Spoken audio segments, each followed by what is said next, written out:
Hello बच्चों, तो कैसे हैं आप सब लोग। यार मैं उम्मीद करता हूँ आप बहुत ही ज़्यादा बेहतरीन होंगे और जो आपकी पढ़ाई है वो सुपर से ऊपर लेवल की चल रही होगी। तो sexual reproduction in flowering plants के लेक्चर 2 में मैं आपका स्वागत करता हूँ। मैं उम्मीद करता हूँ आपने लेक्चर 1 देख लिया होगा और आपको अच्छे से याद होगा। मैंने आपको जो है लेक्चर 1 में स्ट्रक्चर ऑफ स्टेमिन पढ़ाया था। आज लेक्चर 2 में हम पढ़ेंगे माइक्रोस्पोरोजेनेसिस। ठीक, यानी कि हम जानेंगे कि एमएमसी यानी कि माइक्रोस्पोर मदर सेल से आपका माइक्रोस्पोर कैसे बनेगा और देन वो माइक्रोस्पोर का डेवलपमेंट यानी मैचुरेशन होके वो पोलन ग्रेन किस तरीके से बनेगा। ये सब जो है आज आप जानने वाले हो। तो आज के लेक्चर के लिए आप तैयार होंगे। तो चलो आओ आज का लेक्चर शुरू करते हैं। और अगर किसी भी बच्चे को जो है आज के लेक्चर के नोट्स चाहिए यानी पीडीएफ चाहिए तो वो उसको मिल जाएगी हमारे टेलीग्राम चैनल पर। लिंक आपको दिख रही है, आप क्यूआर को स्कैन करके भी टेलीग्राम चैनल ज्वाइन कर सकते हैं या फिर आपको जो है लिंक आपको डिस्क्रिप्शन बॉक्स में मिल जाएगी यूट्यूब चैनल की। चलो आओ आज का लेक्चर शुरू करते हैं। तो देखो जरा, ये आपकी देखो, आज हम बात करने वाले हैं माइक्रोस्पोरोजेनेसिस के बारे में। अब जरा ध्यान से इस टर्म को सुनिए। माइक्रोस्पोरोजेनेसिस दो शब्दों से मिलकर बनी है ये, एक तो माइक्रोस्पोर, दूसरा जेनेसिस। जेनेसिस का मतलब होता है बच्चा आपका फॉर्मेशन और माइक्रोस्पोर मतलब माइक्रोस्पोर का फॉर्मेशन। यानी कि एक ऐसी प्रोसेस जिसके थ्रू आप जो है किसका फॉर्मेशन कर रहे हो, माइक्रोस्पोर का। और आप अच्छे से जानते हो माइक्रोस्पोर को जो बनाती है सेल, क्या कहते हैं उसको, माइक्रोस्पोर की मम्मी यानी कि एमएमसी माइक्रोस्पोर मदर सेल। इसको हम पीएमसी भी कहते हैं, पोलन मदर सेल। क्यों कहते हैं? क्योंकि ये जो माइक्रोस्पोर है यही आगे चल के जब मैच्योर हो जाएगा तो आपका क्या बनता है, पोलन बनता है। इसलिए एमएमसी भी कहते हैं और इसको पीएमसी भी कहते हैं। ठीक, अच्छे से आपको याद होगा मैंने जो है लास्ट लेक्चर में आपको माइक्रोस्पोरेंजिया का स्ट्रक्चर बताया था। माइक्रोस्पोरेंजिया के अंदर आपको पता है स्पोरोजीनस टिश्यू मिलता है जो कि होमोनिजस होमोनिजस सेल से मिलके आपका बना हुआ है, जो कि कॉम्पैक्टली अरेंज्ड है। और जो ईच सेल है वो उसके अंदर पोटेंशियल है किसको, जो है बनाने का, माइक्रोस्पोर बनाने का। इसलिए उसकी ईच सेल को आप कहते हो माइक्रोस्पोर मदर सेल और पोलन मदर सेल, क्योंकि माइक्रोस्पोर ही डेवलप होके मैच्योर होके आपका पोलन ग्रेन बनता है। ठीक, आज यही प्रोसेस हम पढ़ने वाले हैं। तो चलो सबसे पहले हेडिंग डाल लो माइक्रोस्पोरोजेनेसिस।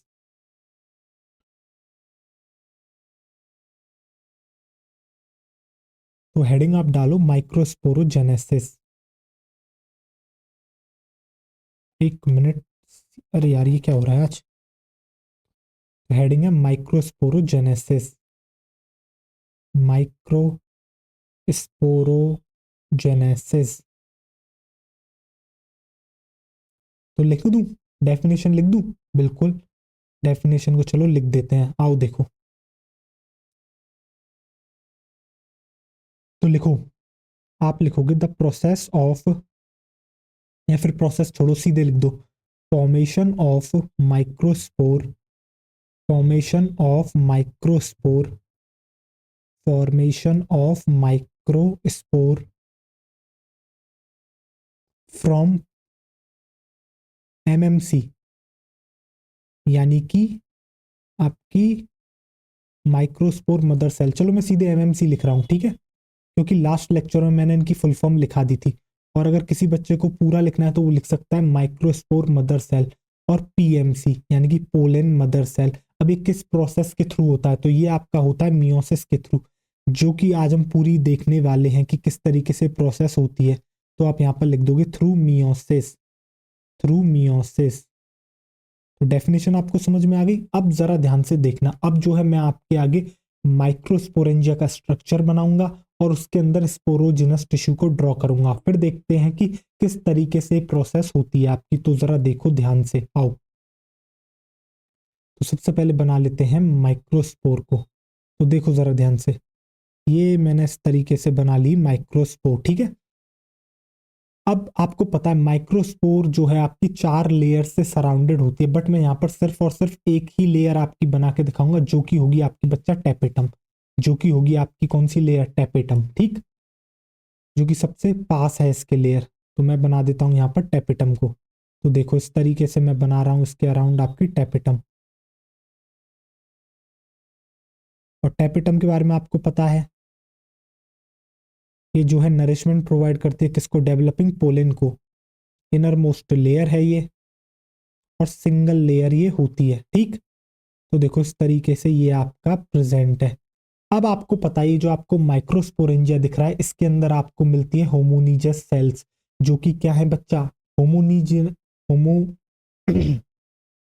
हाँ, तो जो सेल्स आपको यहाँ पर मिल रही हैं बच्चा, वो एक्चुअली में सेम है, इसलिए होमोनीजियस सेल हम इनको कहते हैं, ठीक। तो देखो, और कॉम्पैक्टली अरेंज्ड होती हैं, तो मैं बना देता हूँ यहाँ पर सेल्स।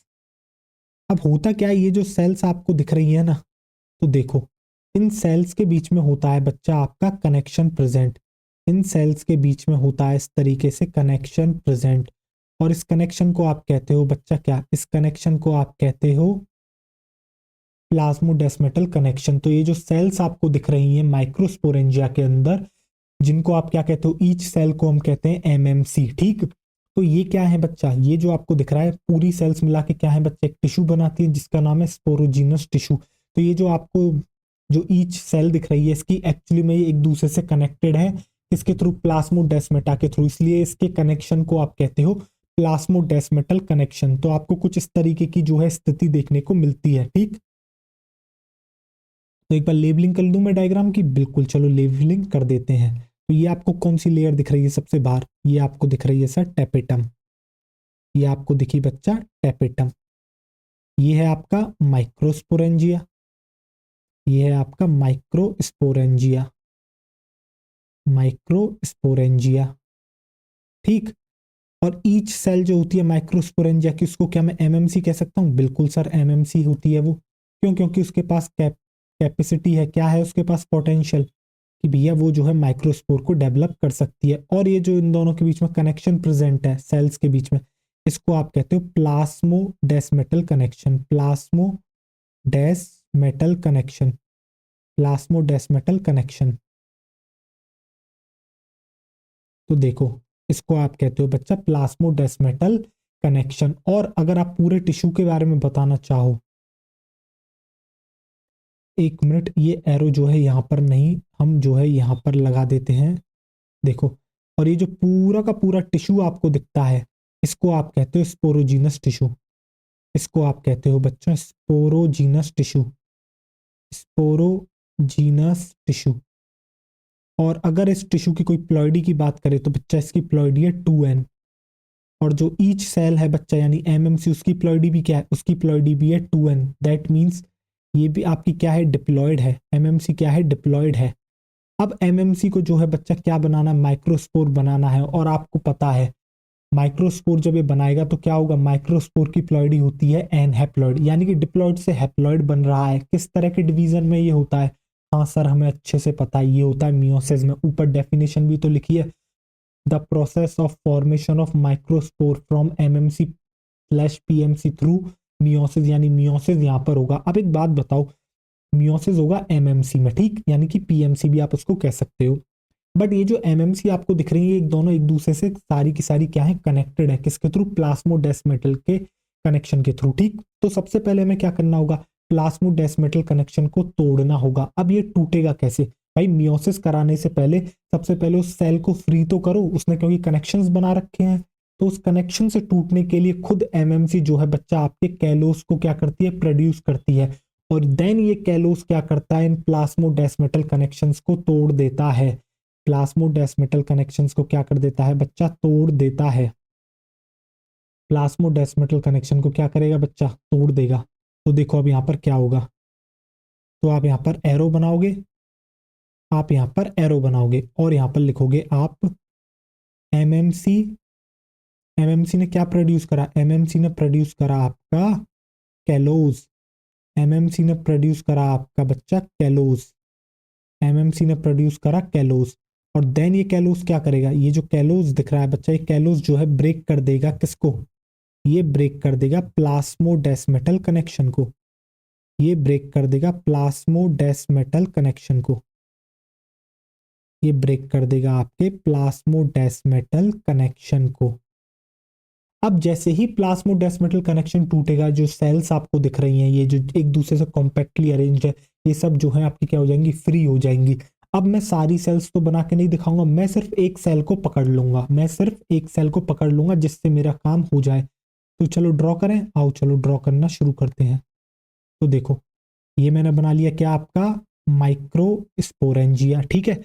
इसके बाहर कौन सी लेयर प्रेजेंट है, इसके बाहर आपकी प्रेजेंट है बच्चा टेपिटम की लेयर। तो देखो इस तरीके से आपकी प्रेजेंट है टेपिटम की लेयर। देखो ये प्रेजेंट है इस तरह से आपकी क्या बच्चा, टेपिटम की लेयर। ये आपकी प्रेजेंट है टेपिटम की लेयर। अब जरा ध्यान से आप देखिएगा, अब मैंने क्या कहा, मैं सिर्फ एक ही सेल आपकी ड्रॉ करूंगा। तो देखो मैंने सिर्फ एक ही सेल आपकी क्या कर ली बच्चा, इस तरीके से मैंने जो है आपकी एक ही सेल ड्रॉ कर ली।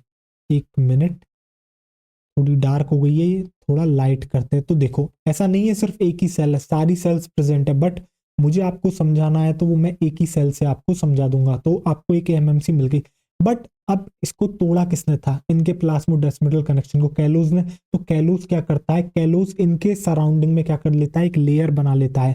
तो क्या करेगा ये एमएमसी के अराउंड एक लेयर बना लेगा, कौन, आपका कैलोज। तो एमएमसी के अराउंड जो है कैलोज की एक लेयर आपकी बन जाएगी। तो कैलोस की लेयर में बना देता हूं आपकी ग्रीन से। तो देखो इस तरीके से जो है आपकी कैलोस की एक लेयर आपको देखने को मिलेगी। तो देखो इस तरीके से क्या करता है, कैलोस जो है एक लेयर आपकी बना लेता है। अब जो है मैं क्या करता हूं, मैं आपको जो है इनकी लेवल कर देता हूं। तो देखो ये जो आपको ग्रीन कलर की लेयर दिख रही है ये है कैलोस लेयर। तो कैलोस लेयर ने क्या कर लिया है, आपकी एमएमसी को सराउंड कर लिया है। और ये है आपकी बच्चा एमएमसी। बाकी मैं किसी की लेवलिंग नहीं करूंगा क्योंकि आपको पता है सबसे आउटर मोस्ट जो आपकी ब्लू कलर की लेयर है वो टेपिटम है, और रेड कलर जो है वो क्या है बच्चा, वो तो माइक्रोस्पोरेंजिया को दर्शा रहा है। राइट, तो ये हो गई आपकी एमएमसी। प्लॉइडी क्या होती है इसकी, प्लॉइडी होती है सर डिप्लॉइड 2n। अब बताओ क्या यहाँ तक कहानी क्लियर है, बताओ है या ना, क्या कहानी यहाँ तक क्लियर है। तो आप क्या करोगे बच्चे, यहाँ पर इसको पॉज करोगे और नोट कर लोगे। फिर इसके बाद जो है अब असल कहानी शुरू होगी, मतलब कहानी तो खैर शुरू हो चुकी है, बट अब आपके जो है मियोसिस होगा एमएमसी में, ठीक है। तो आप क्या करोगे, यहाँ पर इसको पॉज करोगे और नोट कर लोगे। हो गया पॉज, कर लिया नोट, हो गया नोट। चलो देखो अब मैं क्या करता हूँ, मैं बनाता हूँ इसका एक डुप्लीकेट, क्योंकि मुझे बार बार ड्रॉ करना पड़ेगा और उसमें जाएगा आपका समय, ठीक है। देखो इस सबको मैं हटाता हूँ, मेरा जो काम चलने वाला है वो आपका चल जाएगा इस डायग्राम से। तो इसे भी हटाया जाए, ठीक, इस सबको भी हटाया जाए आपका। देखो ये मैंने कर दिया इरेज। आप क्या करोगे, आप उसी पेज पर कंटिन्यू करोगे, आप जिस पेज पर हो अपने, ठीक है। मेरे पास तो जगह नहीं है, ठीक है। अब देखो क्या यहीं पर हमने प्रोसेस को छोड़ा था, अब जरा देखो, अब जो है मैं इसको लेता हूं थोड़ा ऊपर की तरफ। ये आपका यहाँ पर आ गया। अब जरा ध्यान से आप देखें, अब होगा क्या, अब होगा कमाल। और कमाल में क्या होगा, जरा देखिए। अब जो आपको एमएमसी दिख रही है बच्चा, एमएमसी या फिर आप कह सकते हो पीएमसी, तो आप यहाँ पर लिखोगे MMC undergo meiosis, MMC undergo या फिर अंडरगोज मियोसिस।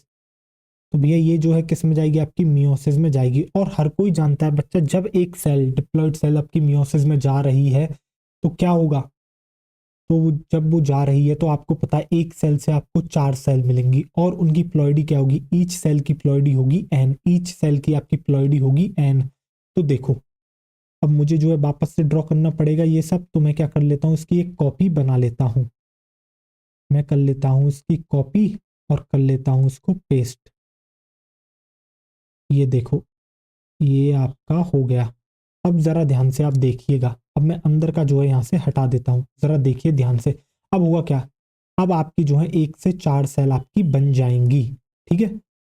देखो 1 से 4 सेल आपकी बन जाएंगी, जरा ध्यान से आप देखिए। तो देखो ये पहली, ये दूसरी, ये आपकी तीसरी और ये आपकी चौथी। और अब तक आपको एक बात पता है कि एमएमसी के अराउंड एक लेयर प्रेजेंट है। तो जब ये मियोसिस होता है तो एमएमसी में हो रहा है, दैट मीन्स वो लेयर अभी भी प्रेजेंट है। अब दैट मीन्स ये जो माइक्रोस्पोर आपके बने हैं इनको सराउंड करेगी वो लेयर। तो देखो इस तरीके से वो लेयर अभी भी प्रेजेंट है, वो लेयर अभी भी इस तरीके से प्रेजेंट है, वो लेयर अभी भी इस तरीके से आपकी प्रेजेंट है। किसकी लेयर? आपकी कैलोस की लेयर। ठीक है, अब जरा देखो यहाँ पर आपको जो है 1 2 3 4 4 दिख रहे हैं। ये 4 क्या है? माइक्रोस्पोर है। ये 4 माइक्रोस्पोर है जिनकी प्लॉइडी क्या है? जिनकी प्लॉइडी है आपकी एन। ये कैसे डेवलप हुए? एमएमसी का हुआ मियोसिस। ठीक है, अब ये जो चार डेवलप हुए हैं, चार के लिए एक शब्द यूज करा जाता है टेट्राड। इसलिए आप बहुत, आपको जो है इसको क्या कहते हैं, इस पूरे स्ट्रक्चर को आप कहते हो माइक्रोव नहीं यार, आप इस पूरे स्ट्रक्चर को कहते हो बच्चा microspore tetrad. Microspore tetrad, microspore tetrad, microspore tetrad. तो आपको समझ में आ गया माइक्रोस्पोर टेट्राड हम किसको कह रहे हैं? जब आपकी एमएमसी जो है बच्चा मियोसिस करती है, उसके बाद आपके चार माइक्रोस्पोर फॉर्म हो जाते हैं जिसको सराउंड कर रखा है किसने? आपके कैलोस की लेयर ने। तो आप इस पूरे स्ट्रक्चर को क्या कह रहे हो? माइक्रोस्पोर टेट्राड कह रहे हो। अब जरा ध्यान से देखो, अब जो है, अब समस्या क्या है? अभी भी जो है एक लेयर ने आपका क्या कर रखा है बच्चा? माइक्रोस्पोर को घेर रखा है। ठीक है, तो अब इसको जो, इस लेयर का नाम क्या है? कैलोस की लेयर। तो अब हमें क्या करना है? इस लेयर को हटाना है। तो इस लेयर को हटाने का जो काम होता है वो उसमें मदद करता है हमारा टेपेटम। आपको याद होगा लास्ट लेक्चर में मैंने कहा था अदर फंक्शन जो टेपेटम के होंगे वो आपको आगे पता लगेंगे। तो टेपेटम का एक काम और होता है, टेपेटम रिलीज करता है एक एंजाइम को जिसका नाम है कैलेज, जिसका नाम है कैलेज। और ये कैलेज एंजाइम जो है आपका डाइजेस्ट करेगा किसको? कैलोस की लेयर को। तो देखो अब ये जो टेपेटम आपको दिख रहा है बच्चा, ये जो टेपेटम आपको दिख रहा है, तो ये जो टेपेटम आपको दिख रहा है, अरे ये डार्क है क्या? एक मिनट। तो ये जो टेपेटम आपको दिख रहा है, जरा देखो,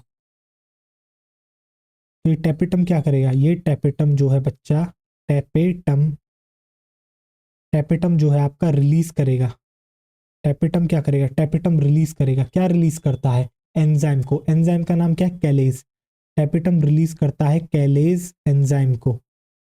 टेपेटम रिलीज करता है कैलेज एंजाइम को। और ये जो कैलेज एंजाइम है बच्चा, ये क्या करता है फर्दर?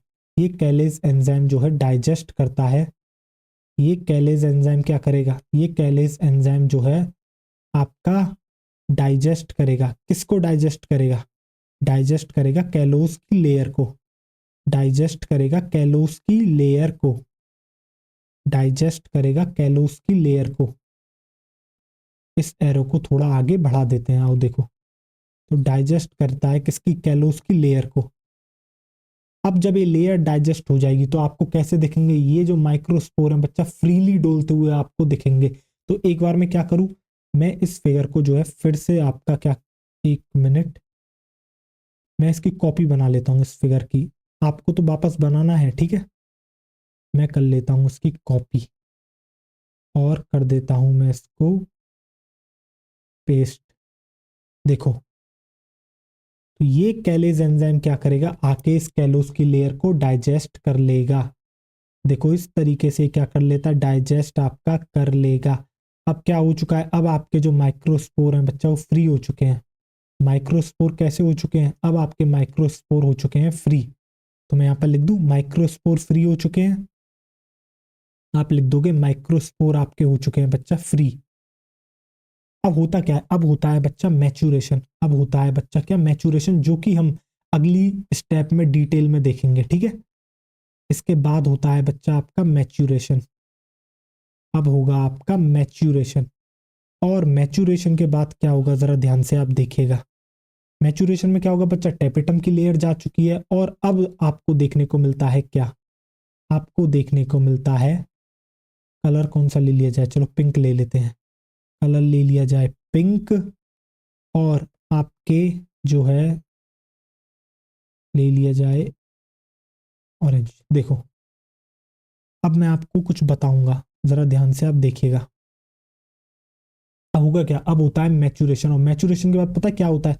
जो आपको माइक्रोस्पोरेंजिया दिख रहा था वो क्या बन चुका है? वो बन चुका है पोलन सैक। माइक्रोस्पोरेंजिया बदल चुका है किसमें, पोलन सैक में।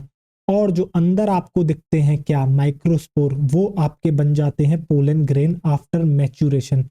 वो बन जाते हैं पोलन ग्रेन आफ्टर मैच्यूरेशन। वो बन जाते हैं पोलन ग्रेन आफ्टर मैच्यूरेशन। बताओ हाँ या ना, क्या आपको समझ में आया?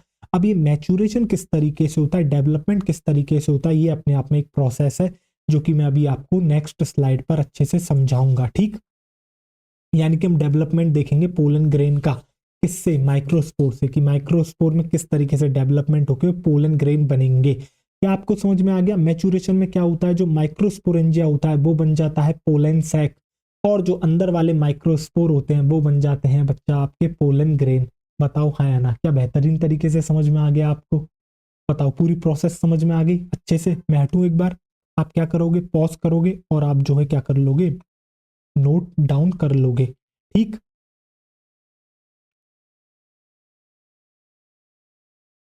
हो गया, कर लिया नोट? अब जरा देखो आगे। सबसे पहले मैं आपको जो है डेवलपमेंट की प्रोसेस बताऊं, उससे पहले आपको मैं जरा थोड़ा सा अंतर बताता हूं किसमें, यंग एंथर में और मैच्योर एंथर में। तो आप हेडिंग डालो पहले, young anther versus mature anther. Young anther versus mature anther. देखो, आप यहां पर लिखो यंग एंथर। जब एंथर आपका यंग होता है तो आपको अंदर क्या दिखता है और किस तरीके से दिख, मतलब कौन कौन सी लेयर्स प्रेजेंट है आपको सब पता लगेगा। और आपको दिखाता हूं मैं मैच्योर एंथर, जब मैच्योर हो जाता है पूरी तरीके से, यानी कि रिलीज के लिए वो ऑलमोस्ट तैयार है। ठीक है, बस्टिंग के लिए तैयार है आपका एंथर। दूसरी तरफ आप लिख दोगे मैच्योर एंथर।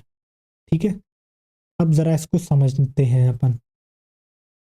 ये इस तरीके से लाइन खींच लेते हैं। देखो, सबसे पहले एक बात बताओ, जब आपने यंग एंथर को देखा था तो आपको कितनी लेयर्स जो है देखने को मिली थी? तो आपको 4 लेयर्स देखने को मिली थी। तो मैं यहाँ पर लिख सकता हूँ ऑल 4 लेयर्स प्रेजेंट। कौन कौन सी है मैं नाम नीचे लिख दूंगा। ठीक है, all 4 layers present. All 4 layers present. कौन कौन सी लेयर थी आपकी? थी बच्चा एपिडर्मिस। लेयर्स कौन कौन सी थी आपकी? थी एपिडर्मिस। ठीक, अब सबसे आउटर से शुरुआत कर रहा हूं। एपिडर्मिस के बाद कौन सी लेयर आती है? एंडोथीशियम। एंडोथीशियम। एंडोथीशियम के बाद कौन सी लेयर आती है आपकी? आती है मिडिल लेयर। आपकी आती है मिडिल लेयर। और देन अपनी इनर मोस्ट लेयर आ जाती है बच्चा टेपिटम। ठीक, अब आपको पता है ये जो चारों लेयर आपको दिख रही है ये किसको सराउंड कर रही होती है? सर ये सराउंड करती है माइक्रोस्पोरेंजिया को। दैट मीन्स यंग एंथर में आपको देखने को मिलता है कौन? माइक्रोस्पोरेंजिया। और इस माइक्रोस्पोरेंजिया में कौन प्रेजेंट है? सर इस माइक्रोस्पोरेंजिया में प्रेजेंट होती हैं सेल्स। कई सारी सेल्स कॉम्पैक्टली अरेंज्ड होती हैं, सेम तरह की होती हैं और मिलके बनाती हैं एक टिश्यू, स्पोरोजीनस टिश्यू। यानी कि माइक्रोस्पोरेंजिया के अंदर कौन प्रेजेंट है? माइक्रोस्पोरेंजिया के अंदर प्रेजेंट है आपका स्पोरोजीनस टिश्यू। तो क्या मैं लिख सकता हूं कि यंग एंथर में माइक्रोस्पोरेंजिया प्लस स्पोरोजीनस टिश्यू आपको देखने को मिलता है? स्पोरोजीनस टिश्यू देखने को मिलता है, बिल्कुल सर, स्पोरोजीनस टिश्यू देखने को मिलता है। स्पोरोजीनस टिश्यू देखने को मिलता है आपको। ठीक, बहुत बढ़िया। अब देखते हैं जरा मैच्योर एंथर में क्या है। अब आपको पता है यंग एंथर में चारों लेयर मिलती है, बट मैच्योर एंथर में पता है क्या होता है? 2 लेयर्स आपकी क्या कर जाती हैं? डिजनरेट कर जाती हैं। ठीक है, वो कौन कौन सी लेयर होती है? वो होती है बच्चा एक तो मिडिल लेयर, दूसरी लेयर होती है आपकी टेपेटम। एक होती है मिडिल लेयर, दूसरी लेयर होती है आपकी टेपेटम। दैट मीन्स जब आपका डाइसेंस होने वाला है किसका? एंथर का, तो उस समय सिर्फ आपकी 2 लेयर्स प्रेजेंट है मैच्योर एंथर में, दैट इज एपिडर्मिस और आपका एंडोथीशियम। ठीक, तो सबसे पहले सेल्स के बारे में लेयर्स के बारे में लिख लो आप। क्या लिखोगे? Only 2 layers present. Only 2 layers present. Only 2 layers present. आप अगर देखोगे एनसीईआरटी में आपका जो है मैच्योर एंथर का डायग्राम दे रखा है उसकी डाइसेंस का। ठीक, ओनली 2 लेयर्स प्रेजेंट, और वो 2 लेयर्स कौन कौन सी हैं आप यहां पर लिख लोगे। एक तो है आपकी एपिडर्मिस और दूसरी है endothecium. Epidermis comma endothecium. Epidermis comma endothecium. Epidermis comma endothecium. Right, जरा अब आगे देखो। अब मैच्योर एंथर में आपको क्या देखने को मिलता है, आपको पता है जब एंथर का मैच्योरेशन हो गया दैट मीन्स जो माइक्रोस्पोरेंजिया है वो मैच्योर होके क्या बन जाता है, पोलन सैक। और जो उसके अंदर आपके जो स्पोरोजिनस टिश्यू यानी कि उसके अंदर एमएमसीज जो प्रेजेंट होती हैं वो एक्चुअली में बन जाती हैं पोलन ग्रेन।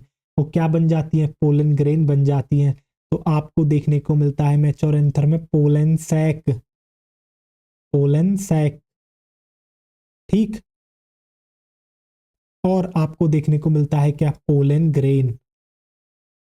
पोलन सैक के अंदर कौन प्रेजेंट है, पोलन ग्रेन। और पोलन ग्रेन की प्लॉइडी क्या है, पोलन ग्रेन की प्लॉइडी है आपकी बच्चा एन। और मैं आपको एक बात और बता दूं, जो आपको ये पोलन ग्रेन यहाँ पर दिख रहा है बच्चा, ये जो पोलन ग्रेन दिख रहा है ये रिप्रेजेंट करता है किसको, आपके ये रिप्रेजेंट करता है मेल गैमीटोफाइट को। ये रिप्रेजेंट करता है, पोलन ग्रेन रिप्रेजेंट करता है किसको, आपके मेल गैमीटोफाइट को, मेल गैमीटोफाइट। अब सर गैमीटोफाइट क्या होता है, स्पोरोफाइट क्या होता है, ये बात तो बच्चा उसे बहुत बेहतरीन तरीके से आती होगी जिसने 11th क्लास में प्लांटी किंगडम बेहतरीन तरीके से पढ़ा है, वहां पर आप अल्टरनेशन ऑफ जनरेशन पढ़ते हो, ठीक है।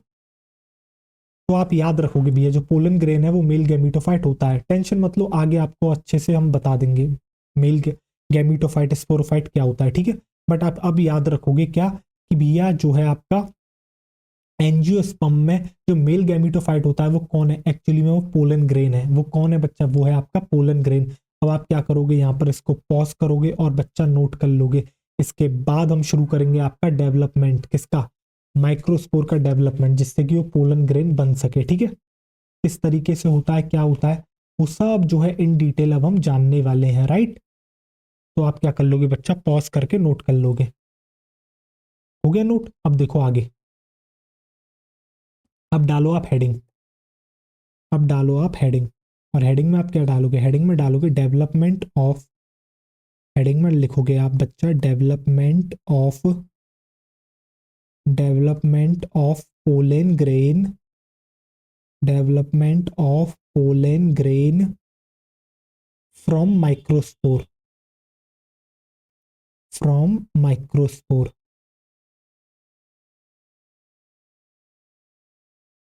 और इस तरीके से आप क्या करोगे, लाइन नीचे खींच लोगे एक। आओ देखो, अब जो है मैं क्या करता हूं, मैं जो है यहाँ पर शुरुआत करता हूं एक एमएमसी से, ठीक है। सपोज करो ये है बच्चा आपकी एक एमएमसी, ये है आपकी एमएमसी यानी कि माइक्रोस्पोर मदर सेल, या फिर पोलन मदर सेल भी आप इसको कह सकते हो, स्लैश पीएमसी भी लिखी दो। चलो यहाँ पर प्लॉइडी क्या है इसकी, प्लॉइडी होती है sir diploid, that is 2n।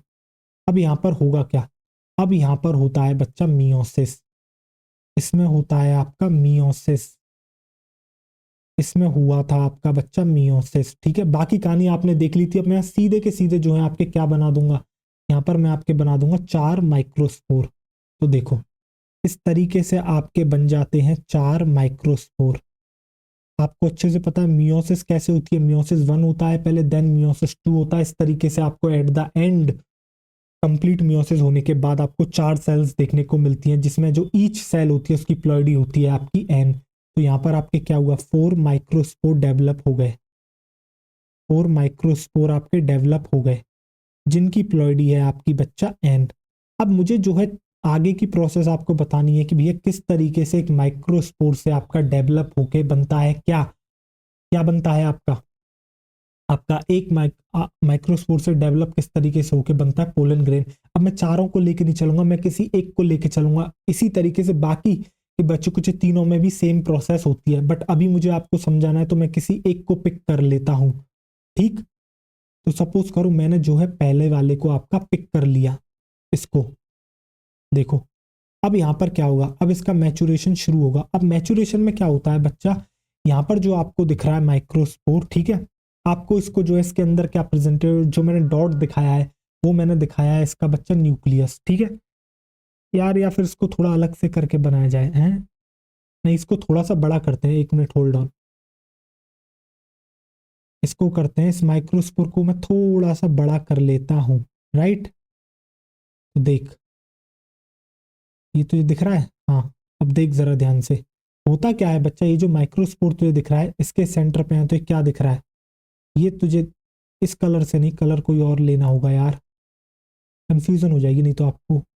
Colour इसी को रखते हैं, चलो आओ। तो ये आपको क्या दिख रहा है बच्चा, ये आपको दिख रहा है इसका न्यूक्लियस, ये मैंने बनाया है इसका न्यूक्लियस। तो अब होता क्या है, ये जो माइक्रोस्पोर आपको दिख रहा है बच्चा, इसका न्यूक्लियस दिख रहा है। होता क्या है, अब इसके अंदर जो है एक वैक्यूल फॉर्म होता है, और जो वैक्यूल का फॉर्मेशन होता है वो वैक्यूल फॉर्म होता है बच्चा इसके सेंटर में। तो जैसे ही सेंटर में आपका कौन प्रेजेंट है, न्यूक्लियस, वहीं पर फॉर्म हो जाता है वैक्यूल। तो वैक्यूल जैसे ही फॉर्म होगा तो बच्चा किसी को तो हटना पड़ेगा सेंटर से। तो जो आपका न्यूक्लियस है उसको एक धक्का मार के जो है कहाँ पहुंचा देता है, पेरीफेरी पर पहुंचा देता है। कहाँ पर, बाउंड्री पर पहुंचा देता है। कहाँ पर पहुंचा देता है, बाउंड्री पर पहुंचा देता है। तो देखो कुछ इस तरीके से आपको देखने को मिलता है। तो आप यहाँ पर क्या लिखोगे, यहाँ पर क्या हुआ, यहाँ पर होता है बच्चा वैक्यूल का फॉर्मेशन। यहाँ पर होता है बच्चा वैक्यूल फॉर्मेशन। यहाँ पे होता है बच्चा वैक्यूल का फॉर्मेशन। यहाँ पे होगा वैक्यूल का फॉर्मेशन। तो देखो अब मैंने इसको थोड़ा और बड़ा कर लिया साइज में। इसने क्या करा, अपने न्यूक्लियस को इस तरीके से पुश कर दिया, और यहाँ पर क्या फॉर्म कर लिया, यहाँ पर फॉर्म कर लिया बच्चा, यहाँ पर आपका फॉर्म कर लिया इसने इस तरीके से। जो है इसने क्या बना लिया अपना बच्चा, इसने बना लिया अपना वैक्यूल को फॉर्म कर लिया सेंटर में। और ये अंदर क्या प्रेजेंट है, इसका साइटोप्लाज्म। तो कुछ इस तरीके से जो है आपको देखने को मिलता है। तो ये आपको क्या दिख रहा है, ये आपको दिख रहा है वैक्यूल। और वैक्यूल की लोकेशन क्या है, वैक्यूल की लोकेशन है आपका सेंटर। वैक्यूल की लोकेशन है आपका सेंटर। और ये आपको क्या दिख रहा है, बाउंड्री पर, बाउंड्री पर आपको दिखता है बच्चा न्यूक्लियस। बाउंड्री पर आपको दिखता है न्यूक्लियस। तो न्यूक्लियस आपको कहाँ दिख रहा है, पेरीफेरी। न्यूक्लियस की जो लोकेशन है वो है पेरीफेरी। पेरीफेरी का मतलब होता है बच्चा बाउंड्री। अब होता क्या है, अब आपका जो है बच्चा यहाँ पर होता है डिवीजन, और डिवीजन जो होता है वो होता है आपका यहाँ पर माइटोसिस। अब आपका जो है माइटोसिस होगा। अब डिवीजन के वक्त क्या होगा बच्चा, आपका जो है स्पिंडल फाइबर का फॉर्मेशन होगा। बट स्पिंडल फाइबर बननी थी आपकी सेंटर में, बट अब आपका न्यूक्लियस है कोने में। तो अब जो स्पिंडल फाइबर यहाँ पर बनती है बच्चा, वो बनती है एसिमेट्रिक। कैसी बनती है, एसिमेट्रिक स्पिंडल फाइबर का आपका होता है यहाँ पर फॉर्मेशन। और एक ऐसा माइटोसिस जिसमें जो है आपका एसिमेट्रिक स्पिंडल फाइबर बनती है, तो उससे आपको देखने को मिलता है एसिमेट्रिक डिवीजन। इस तरह के माइटोसिस को कहते हैं एसिमेट्रिक माइटोसिस। सर ऐसा यहाँ पर क्यों हुआ, ये सवाल आपके मन में आना चाहिए, और आया भी होगा काफी बच्चों के मन में कि यहाँ पर ऐसा क्यों हुआ कि आखिरकार यहाँ पर एसिमेट्रिक स्पिंडल फाइबर का फॉर्मेशन हुआ। तो इसका रीजन होता है कि क्योंकि इसको आगे चल के दो सेल्स बनानी है, इसको आगे चल के दो सेल्स बनानी है। इसलिए जो है ये आप जानबूझ के क्या करता है बच्चा, आप जानबूझ के जो है आपको यहाँ पर जो है एसिमेट्रिक जो है स्पिंडल फाइबर फॉर्मेशन देखने को मिलता है। ठीक है, तो यहाँ पर अब क्या होगा, तो यहाँ पर होता है बच्चा आपका क्या, देख यहाँ पर होता है आपका क्या, इस तरीके से आप एरो बनाओ। तो यहाँ पर होगा आपका माइटोसिस। तो आप यहाँ पर लिखोगे, यहाँ पर होगा आपका बच्चा माइटोसिस। बट ये कैसा माइटोसिस है, ये जो है but asymmetric spindle fibre form. But asymmetric asymmetric spindle fibre form.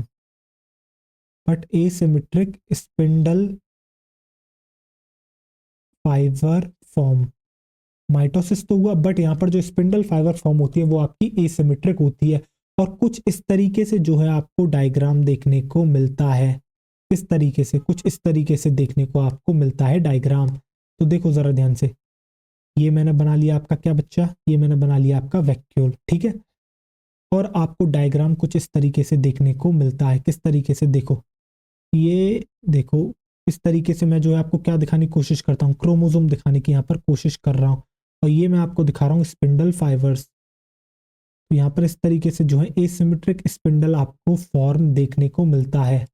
और ये आपका प्रेजेंट साइटोप्लाज्म दिखा दिया। तो कुछ इस तरीके से जो है आपको डायग्राम देखने को मिलता है।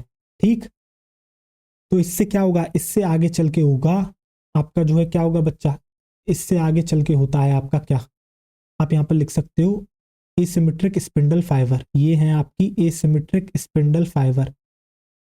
ये है आपकी बच्चा एसिमेट्रिक स्पिंडल फाइबर, ये है आपकी एसिमेट्रिक स्पिंडल फाइबर, ये है आपकी बच्चा एसिमेट्रिक स्पिंडल फाइबर। अब देख होगा क्या, अब यहां पर होता है तेरा अनइक्वल डिवीजन, यहां पर होता है तेरा बच्चा क्या, अनइक्वल डिवीजन।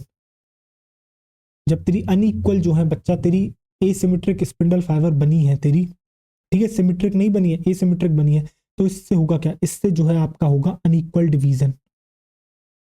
और आपको पता है अब बनेंगी दो सेल, और जब अनइक्वल डिवीजन हुआ है तो एक सेल होती है बड़ी, एक सेल होती है छोटी, एक सेल होती है बहुत बड़ी और एक सेल होती है बहुत छोटी। तो देखो किस तरीके से आपको देखने को मिलेगा अनइक्वल डिवीजन। अभी समझने पे फोकस करो, किसी को दिख नहीं रहा है तो बस थोड़ा सा इंतजार करो। चलो मैं तुम्हें दिखा देता हूँ, मेरी वजह से वो डायग्राम आपको क्लियरली नहीं दिखा होगा। ठीक है, मैं एक बार आपको बताऊं फिर से, एमएमसी पीएमसी कैसी है डिप्लॉयड, इसके अंदर होता है मियोसिस, उससे बनते हैं 4 माइक्रोस्पोर। अब इनका जो है मुझे डेवलपमेंट कराना है तो मैंने एक माइक्रोस्पोर को ले लिया। अब माइक्रोस्पोर में बच्चा न्यूक्लियस प्रेजेंट है, बिल्कुल है सर। तो होता क्या है, न्यूक्लियस सेंटर में प्रेजेंट है, तो यहाँ पर जो है सेंटर में बन जाता है वैक्यूल, और वैक्यूल के फॉर्म होते ही ये पुश कर देता है न्यूक्लियस को, न्यूक्लियस पहुंच जाता है इसकी बाउंड्री पर, कहाँ पर पहुंच जाता है, बाउंड्री पर, यानी कि पेरीफेरी पर। अब होता है बच्चा इस न्यूक्लियस में आपका क्या, माइटोसिस होगा। और ये जो माइटोसिस हुआ है बच्चा, इसके अंदर जो स्पिंडल बनती है इस समय वो एसिमेट्रिक फॉर्म होती है। और रीजन क्या है इसका एसिमेट्रिक होने का, जिससे कि दो जो है अनइक्वल सेल्स बन सके, ये नेचर चाहता है। ठीक है, जिसमें से एक सेल बहुत बड़ी होती है जिसको कहते हैं वेजिटेटिव सेल, दूसरी सेल छोटी होती है जिसको आप कहते हो बच्चा क्या, जनरेटिव सेल। क्या कहते हो उसको, उसको आप कहते हो बच्चा जनरेटिव सेल, राइट, उसको आप कहते हो जनरेटिव सेल। ठीक, तो होगा क्या, एसिमेट्रिक स्पिंडल का फाइबर का आपको जो डायग्राम दिख गया, इससे होता है अनइक्वल डिवीजन। अब देखो जरा आगे इस तरीके से कहानी आपको दिखेगी। अब होगा क्या, अब जो है आपकी दो सेल्स फॉर्म हो जाएंगी। तो देखो ये देखो ये, अब मैं आपका जो है बना बताता हूँ। ठीक है, अब जरा देखो, अब दो सेल आपकी फॉर्म होनी है। अब देखो जरा कलर कौन सा लिया जाए, कलर आपका ले लिया जाए, चलो आओ एक रेड ले लेते हैं, एक ग्रीन ले लेंगे। ठीक है, देखो तो इस तरीके से जो है आपकी दो सेल बन जाती हैं। ये बनी आपकी पहली सेल, ये बनी आपकी बच्चा पहली सेल, और पहली सेल का आपका ये रहा न्यूक्लियस, ये रहा न्यूक्लियस, पहली सेल का न्यूक्लियस। ठीक है, और ये जो आपको पहली सेल दिख रही है, देखो जरा ध्यान से, ये जो आपको पहली सेल दिख रही है बच्चा, कलर ये वाला यूज नहीं करते हैं, ये वाला यूज करते हैं, इसको आप कहते हो बच्चा क्या, इसको आप कहते हो वेजिटेटिव सेल, इसको आप कहते हो वेजिटेटिव सेल, इसको आप कहते हो वेजिटेटिव सेल। और ये जो आपको दिख रहा है, ये है न्यूक्लियस किसका बच्चा, वेजिटेटिव सेल का। ये है न्यूक्लियस किसका, वेजिटेटिव सेल का, न्यूक्लियस ऑफ वेजिटेटिव सेल को मैं शॉर्ट में कह देता हूं बच्चा वीसी। ठीक है, तो ये है न्यूक्लियस किसका, आपका वीसी का। और न्यूक्लियस है तो बच्चा इसका क्या, साइटोप्लाज्म भी होगा, बिल्कुल इसका साइटोप्लाज्म है, यहाँ पर देखो साइटोप्लाज्म, ये रहा इसका साइटोप्लाज्म। अब होता क्या है, कमाल की बात यहाँ पर जरा देखना, अब होगा क्या यहाँ पर, जो आपको ये सेल दिख रही है वेजिटेटिव सेल, इसी के साइटोप्लाज्म में एक छोटी सेल प्रेजेंट होती है, इसी के साइटोप्लाज्म में एक छोटी सेल प्रेजेंट होती है, इसी के साइटोप्लाज्म में एक छोटी सेल प्रेजेंट होती है, ये है उसका न्यूक्लियस और ये रहा इसका साइटोप्लाज्म। इस सेल को आप कहते हो बच्चा क्या, इस सेल को कहते हो आप क्या, जनरेटिव सेल। इस सेल को आप कहते हो बच्चा जनरेटिव सेल, इस सेल को आप कहते हो जनरेटिव सेल, इस सेल को आप कहते हो generative cell, that is GC, that is GC, GC. ठीक है, इसको आप कहते हो जीसी। और ये आपको क्या दिख रहा है, ये है बच्चा साइटोप्लाज्म किसका, बीसी का, यानी वेजिटेटिव सेल का। ये है साइटोप्लाज्म किसका, वेजिटेटिव सेल का, cytoplasm of vegetative cell, VC. तो क्या आपको समझ में आया है किस तरीके से अनइक्वल डिवीजन हुआ, दो सेल्स आपकी फॉर्म हुई। एक तो बहुत बड़ी सेल जिसको कहा वेजिटेटिव सेल, उसका आपको न्यूक्लियस दिख रहा है। न्यूक्लियस कैसा दिख रहा है, बड़ी ही सर अटपटी शेप है, यस, इरेगुलर शेप्ड होता है। कैसा दिख रहा है सर, साइज में बड़ा दिख रहा है न्यूक्लियस, यस, लार्ज होता है। ठीक है, और जो है आपको इसके ही साइटोप्लाज्म में जो है आपको कौन दिखती है, जनरेटिव सेल। तो जनरेटिव सेल कहाँ पर प्रेजेंट है, वो आपका प्रेजेंट है cytoplasm of VC, cytoplasm of VC. अभी हम लिखेंगे जनरेटिव सेल और आपकी वेजिटेटिव सेल के बारे में। मैं आपको ये भी बता दूं, ये जनरेटिव सेल आगे फर्दर और डिवाइड करती है, और डिवाइड करके बनाती है दो मेल गैमीट को। ये माइटोसिस करती है, यस, और ये बनाती है मेल गैमीट को। तो सर वेजिटेटिव सेल का काम क्या होता है, वेजिटेटिव सेल के पास है बच्चा food material, abundant food reserve है, ठीक है, जो कि ये इसको प्रोवाइड करता है। ठीक है, तो क्या आपको समझ में आ गया। और इसके अलावा जो वेजिटेटिव सेल होती है वो आपका पोलन ट्यूब देने का काम करती है। ठीक, तो क्या आपको यहां तक समझ में आ गई चीजें। तो अब आप क्या करोगे बच्चा, यहाँ पर इसको पॉज करोगे और नोट कर लोगे। बाकी वेजिटेटिव सेल और जनरेटिव सेल से रिलेटेड जो बातें हैं वो मैं आपको अगले पेज में लिखा देता हूं। ठीक है, तो आपको समझ में आ गया किसकी पोजीशन कहाँ है। तो आप क्या करोगे, यहाँ पर इसको पॉज करोगे और नोट कर लोगे। पॉज करो और नोट कर लो, जब तक मैं थोड़ा सा पानी पी लेता हूं।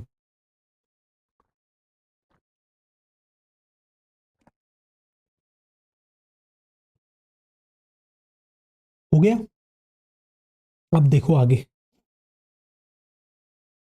अब देखो, तो यहां पर आप डाल लो, एक तो आप डाल लो वेजिटेटिव सेल, वेजिटेटिव सेल जिसको हम वीसी कह रहे हैं। ठीक, दूसरी होगी आपकी जनरेटिव सेल, दूसरी होगी आपकी जनरेटिव सेल, जनरेटिव सेल जो कि होगी आपकी जीसी, जो कि होगी आपकी बच्चा जीसी। देखो,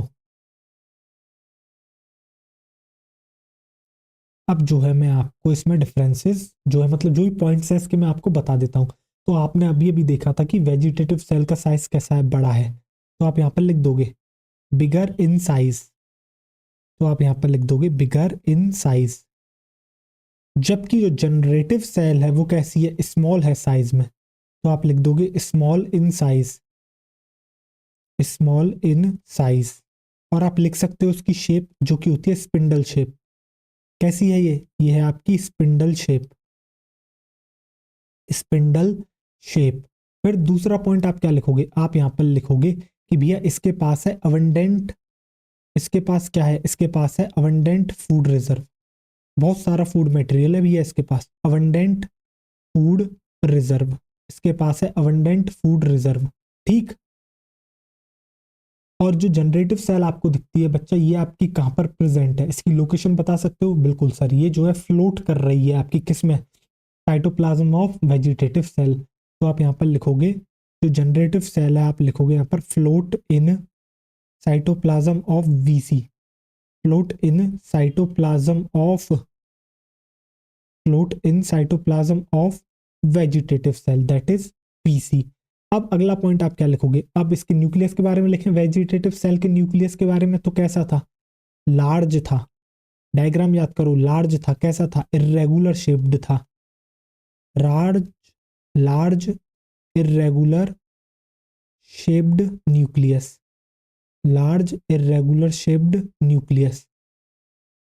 अगर मैं इसके साइटोप्लाज्म की बात करता हूं, किसके, जनरेटिव सेल के, तो आपको देखने को मिलता है डेंस साइटोप्लाज्म, आपको देखने को मिलता है डेंस साइटोप्लाज्म किसका, जनरेटिव सेल का। और इसके अलावा आप क्या लिखोगे, यहां पर आप लिखोगे कि जो आपकी वेजिटेटिव सेल है ये क्या करती है, ये आगे चल के आपको देगी पोलन ट्यूब। तो गिव पोलन ट्यूब, ये क्या करेगी, ये जो है आपका पोलन ट्यूब देगी।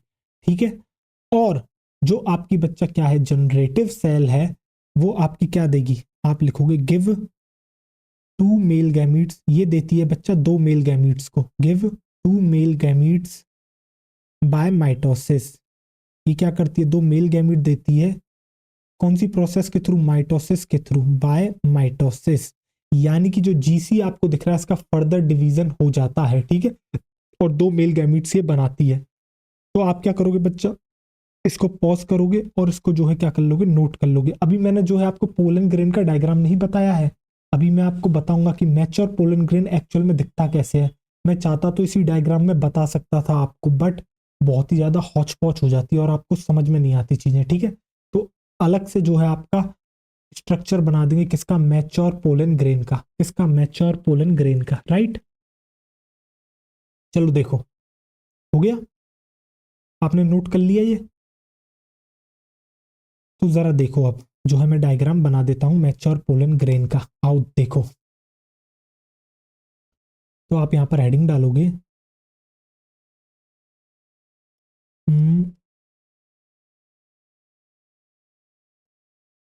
कलर आप ले लो रेड, रेड कलर हमने इस्तेमाल करा है, ग्रीन करा है और पिंक करा है, ओके। रेड नहीं लेंगे, हम लेंगे यहाँ पर येलो, और यहाँ पर लिखोगे आप क्या, आप यहाँ पर लिखोगे स्ट्रक्चर ऑफ, आप लिखोगे बच्चा structure of mature pollen grain, structure of mature pollen grain, structure of mature pollen grain. अब जो है मैं आपको मैच्योर पोलन ग्रेन का स्ट्रक्चर बनाने जा रहा हूं।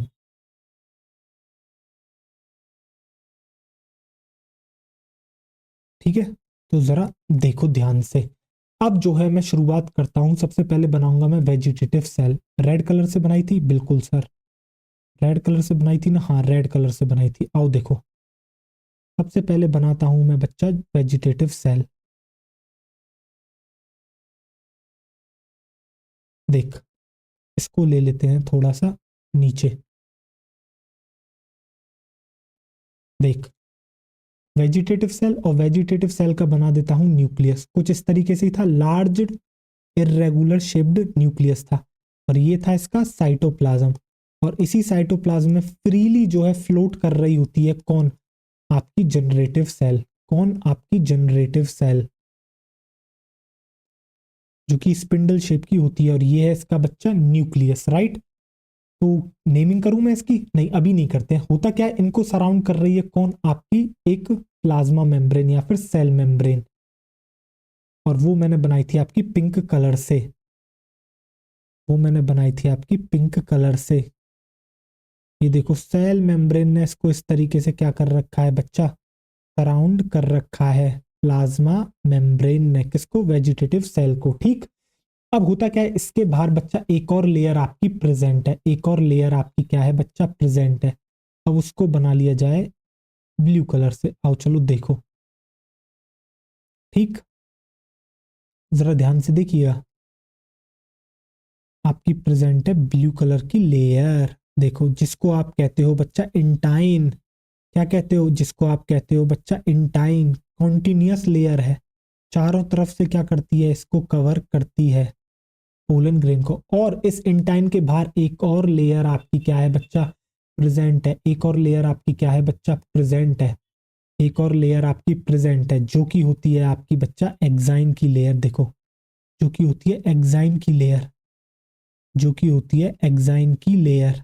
देखो, कुछ इस तरीके से आपको एक और सबसे आउटर मोस्ट लेयर दिखती है, जो कि होती है एक्साइन की लेयर।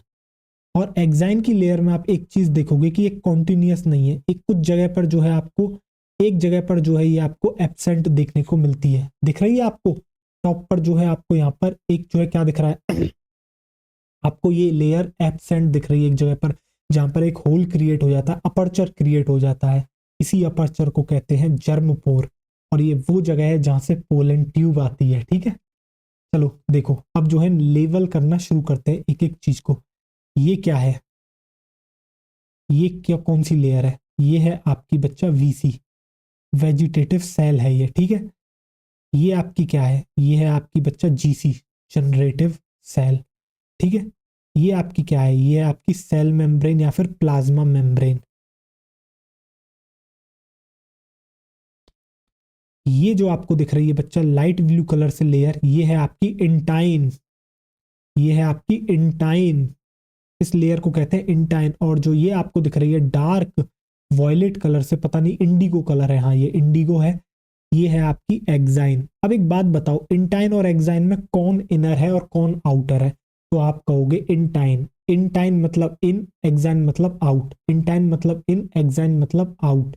तो इंटाइन जो है बच्चा वो आपकी कैसी है, इंटाइन जो है वो है आपकी इनर, वो है आपकी इनर लेयर, इंटाइन है बच्चा आपकी इनर लेयर, इंटाइन है बच्चा आपकी इनर लेयर, और जो एक्साइन है वो है आपकी आउटर लेयर। और आपको दिख रहा होगा जो इनर लेयर है इंटाइन, वो तो जो है completely through out the pollen grain present है, बट एक्साइन जो है कंप्लीटली प्रेजेंट नहीं है, एक जगह पर वो जो है एब्सेंट है, और उस जगह को आप कहते हो जर्म पोर, उस जगह को आप कहते हो बच्चा जर्म पोर। ठीक है, जर्म पोर पे आगे से बढ़े तो इंटाइन एक्साइन की प्रेजेंस की वजह से मैं कह सकता हूँ ये टू लेयर्ड वॉल, यानी कि दो लेयर वॉल प्रेजेंट होती है, टू लेयर्ड वॉल। तो यहाँ पर प्रेजेंट है टू लेयर्ड की वॉल। ठीक, किस पे? पोलन ग्रेन पे, मैच्योर पोलन ग्रेन में। अब देखो ये आपको एरिया दिख रहा है, हाँ सर दिख रहा है। तो ये क्या, इस एरिया में जो है आपका जो है क्या है, आपका एक्साइन एब्सेंट है, इसको आप कहते हो जर्म पोर, इस जगह को आप कहते हो जर्म पोर, इस जगह को आप कहते हो बच्चा जर्म पोर। तो जर्म पोर क्या है? जर्म पोर आपकी वो जगह है जहां पर आपका क्या है, एक्साइन एब्सेंट है। और आगे अभी आप एक जगह देखोगे लिखा हुआ, मैं खुद ही लिख रहा हूँ कि जर्म पोर वो जगह होती है जहां पर आपका स्पोरोपोलोनिन एब्सेंट है। स्पोरोपोलोनिन जो है आपका क्या है, जो आपकी एक्साइन है ना बच्चा, वो जिस कंपाउंड से बनी है उसको आप कहते हो स्पोरोपोलेनिन। तो आप ये भी लिख सकते हो कि एक्साइन के अलावा यहाँ पर स्पोरोपोलेनिन एब्सेंट है, exine slash sporopollenin absent, sporopollenin absent. और आप यहाँ पर ये लिख सकते हो कि ये जो जर्म पोर है बच्चा, इसी से क्या निकलती है, पोलन ट्यूब निकलती है। तो आप यहाँ पर लिख दोगे pollen tube arise, pollen tube arise from here, pollen tube arise, या फिर फ्रॉम हियर को छोड़ो, आप यहाँ पर सीधे लिख दो पोलन ट्यूब यहीं से अराइज आपकी होती है, पोलन ट्यूब अराइज, यहाँ से ही आपकी सीधे जो है क्या होती है बच्चा, पोलन ट्यूब अराइज होती है। बताओ क्या आपको ये पूरा स्ट्रक्चर समझ में आ गया? ये जो स्ट्रक्चर है बच्चा, ये है आपके मैच्योर पोलन ग्रेन का स्ट्रक्चर, ये है आपका मैच्योर पोलन ग्रेन का स्ट्रक्चर। अब मैं वहां पर इंटाइन एक्साइन के बारे में बताता तो आपको और भी ज्यादा क्या हो जाती बच्चा, वहां पर कंफ्यूजन हो जाती, वो डायग्राम बहुत ही ज्यादा प्रॉब्लमेटिक आपके लिए हो जाता। बताओ समझ में आ गया? अब थोड़ा सा लिखना शुरू करें। कुछ बात है मुझे आपको इंटाइन के बारे में बतानी है कि इंटाइन बच्चा किससे मिलके बनी है, ठीक है। एक्साइन के बारे में बतानी है, एक्साइन का तो आपको अभी अभी मैंने बता दिया कि स्पोरोपोलेनिन से आपकी मिलके बनती है कौन, एक्साइन। ठीक हो गया नोट? पॉज करो और नोट कर लो, ठीक है। आओ चलो लिखते हैं, अब थोड़ा सा पॉइंट लिखते हैं बच्चा पहले पोलन ग्रेन के बारे में, थोड़े से पॉइंट पहले लिखते हैं पोलन ग्रेन के बारे में, यानी कि मैच्योर पोलन ग्रेन के बारे में। पोलन ग्रेन और ब्रैकेट में आप लिख लोगे मैच्योर पोलन ग्रेन के बारे में। कुछ पॉइंट्स मैं आपको बता देता हूं, ठीक है। देखो सबसे पहले आप क्या लिखोगे, आप लिखोगे जर्नली आपको जो पोलन ग्रेन दिखता है बच्चा वो कैसा दिख रहा है, आपको दिखते हैं गोल, या फिर आप कह सकते हो 3D स्ट्रक्चर है इसलिए स्फेरिकल शब्द सही है। तो आप लिखोगे जर्नली ये कैसे होते हैं आपके स्फेरिकल। जर्नली जो पोलन ग्रेन होते हैं बच्चा वो होते हैं आपके स्फेरिकल, ठीक है। दूसरा ये कैसे होते हैं, साइज में बहुत छोटे होते हैं, तो आप लिख दोगे माइक्रोस्पोरिक, माइक्रो माइक्रोस्कोपिक, स्पोरिक नहीं यार, माइक्रोस्कोपिक, ठीक है।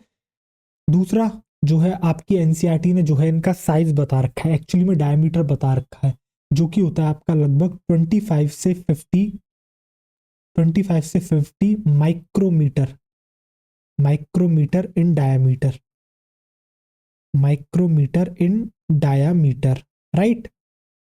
दूसरा इनकी आप प्लॉइडी के बारे में बता सकते हो, तो कैसे हैं ये होते हैं आपके बच्चा हैप्लॉइड, हैप्लॉइड यानी कि एन, हैप्लॉइड यानी कि एन। और यही आपके क्या करते हैं, रिप्रेजेंट करते हैं किसको, मेल गैमीटोफाइट को, रिप्रेजेंट करते हैं किसको, मेल गैमीटोफाइट को। कौन, आपके mature pollen grain male gametophyte को क्या करते हैं बच्चा, ये करते हैं आपके रिप्रेजेंट मेल गैमीटोफाइट को। हो गया? आप जो है क्या करोगे बच्चा, इसको पॉज करोगे, नोट कर लोगे, इसके बाद मैं बात करूंगा एक्साइन के बारे में, इसके बाद मैं बात करूंगा एक्साइन के बारे में। ठीक हो गया नोट? अब देखो नेक्स्ट पॉइंट में आप लिखोगे एक्साइन। अब बात होगी एक्साइन के बारे में। तो जो बच्चा आपको एक्साइन दिखती है ना, एग्जाइन जो है आपकी कैसी है, बहुत ही ज्यादा हार्ड लेयर है। कैसी है? हार्ड लेयर है। तो आप लिखोगे ये कैसी है? हार्ड है। सेकंड आप क्या लिखोगे? कैसी है? सबसे आउटर मोस्ट प्रेजेंट है। सबसे आउटर मोस्ट आपकी क्या है? प्रेजेंट है। और एक बात बताओ, कॉन्टिन्यूस है डिसकॉन्टिन्यूस है? ये होती है डिसकॉन्टिन्यूस। क्यों? क्योंकि एक जगह आपने देखी थी जहां पर ये प्रेजेंट नहीं थी, और उस जगह को आप कहते हो जर्म पोर। तो आप लिखोगे ये हार्ड है, आउटर मोस्ट है, और जो है क्या है? And discontinuous layer. And discontinuous layer. And discontinuous layer. ये थ्रू आउट पूरे के पूरे जो है आपके पोलन ग्रेन पर प्रेजेंट नहीं है, एक जगह पर एब्सेंट होती है। इससे मिलके बना होता है एक्साइन आपका स्पोरोपोलोनिन से। तो आप लिखोगे made up of made up of sporopollenin. Made up of sporopollenin.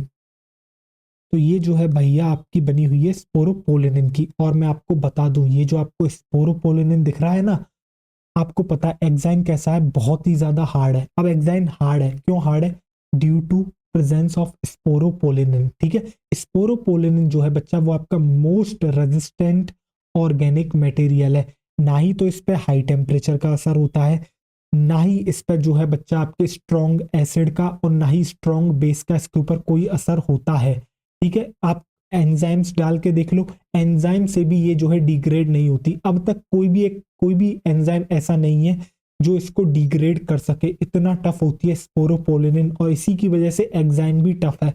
अब आप सोचोगे इतना टफ क्यों है एग्जाइन? तो इसका रीजन है बच्चा, आपको समझना होगा। ये जो एग्जाइन है, ये जो है आपका क्या कर रही है बच्चा? पोलन ग्रेन को प्रोटेक्ट करने का काम कर रही है। अब आप एक बात सोचो, पोलन ग्रेन जो है आपका बना, इसके बाद इसको जो है बच्चा पॉलिनेशन इसका होना है। अब वो एयर के थ्रू हो सकता है, समझ रहे हो? वो वाटर के थ्रू हो सकता है, वो जो है इंसेक्ट के थ्रू हो सकता है। तो इसको पहुंचने में समय लगेगा। इस बीच ये इसके साथ कुछ भी हो सकता है बच्चा। इसका सर्वाइवल बहुत जरूरी है, इसलिए ये हार्ड होती है। इसके अलावा आप ये सोचो, कभी अनफेवरेबल कंडीशन आ जाए तो इसको सरवाइव करवाना पड़ेगा। तो इसको सर्वाइवल करवाने के लिए एक हार्ड लेयर का प्रेजेंस होना जरूरी है, जिससे कि ये हमेशा प्रोटेक्ट रहे। कौन? आपका पोलन ग्रेन। इसलिए एग्जाइन जो है आपकी स्पोरोपोलेनिन की बनी हुई है। नेचर ने एक एक चीज को बहुत सोच समझ के जो है बच्चा आपका क्या करा है? बनाया है। ठीक है, तो ये आपकी किसकी बनी हुई है? एग्जाइन स्पोरोपोलेनिन की। और ये जो मैंने आपको आंसर दिया ना, एग्जाइन हार्ड क्यों है, ये एनसीईआरटी ने सवाल पूछा है आपसे। Why exine is so hard. शायद कुछ और लैंग्वेज में पूछा है, पर मतलब यही है। ठीक है, तो मैंने आपको बता दिया भैया इसके सर्वाइवल के लिए। ठीक है, तो आप यहाँ पर स्पोरोपोलिनिन के कुछ कैरेक्टर्स लिख लोगे। कैसे? जैसे कि जो स्पोरोपोलिनिन है बच्चा, वो मोस्ट रेजिस्टेंट ऑर्गेनिक मटेरियल है। मोस्ट रेजिस्टेंट ऑर्गेनिक मटेरियल है। ऑर्गेनिक मटेरियल है कौन? स्पोरोपोलिनिन। ठीक, सेकंड पॉइंट आप क्या लिखोगे? भैया ये किस किस चीज को झेल सकता है? ये रेजिस्ट कर सकता है आपके हाई से हाई टेम्परेचर को। ये रेजिस्ट कर सकता है बच्चा किसको? आपके हाई टेम्परेचर को। ये रेजिस्ट कर सकता है हाई टेम्परेचर को, स्ट्रॉन्ग एसिड और बेस को। चाहे स्ट्रॉन्ग एसिड हो, चाहे स्ट्रॉन्ग आपका बेस हो।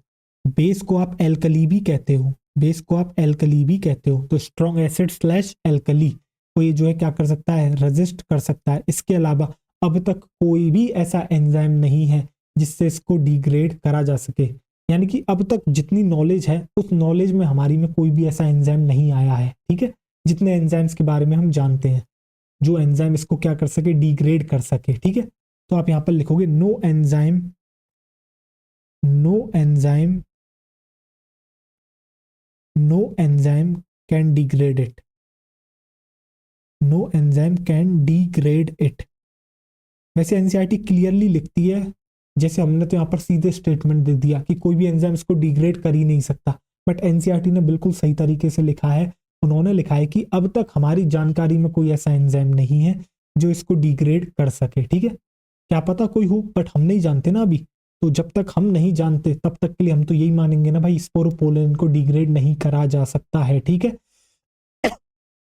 अब आपको पता है एक जगह ऐसी होती है जहां पर जो है आपका एक्साइन एब्सेंट होता है। एक्साइन एब्सेंट मतलब स्पोरोपोलिन उसी का तो बना हुआ है, तो एक जगह पर स्पोरोपोलिन होती है बच्चा आपकी एब्सेंट, वहां पर बन जाता है आपका एक बहुत ही मतलब क्लियरली विजिबल होता है, जो कि आपका एक प्रोमिनेंट अच्छा खासा अपर्चर बन जाता है। ठीक है, अपर्चर मतलब बेटा वही छेद होता है। ठीक है, जिसको आप कहते हो जर्म पोर, जिसको आप कहते हो जर्म पोर। तो आप यहां पर लिख लोगे नेक्स्ट पॉइंट, नेक्स्ट पॉइंट में आप लिखोगे prominent aperture, prominent aperture, prominent aperture called germ pore, prominent aperture called germ pore. एक प्रोमिनेंट अपर्चर होता है जो कि कहलाता है जर्म पोर, और मैंने ये बात इसलिए यहाँ पर लिखी क्योंकि ये वही जगह है जहाँ पर स्पोरोपोलिनिन एब्सेंट होता है, स्पोरोपोलिनिन एब्सेंट।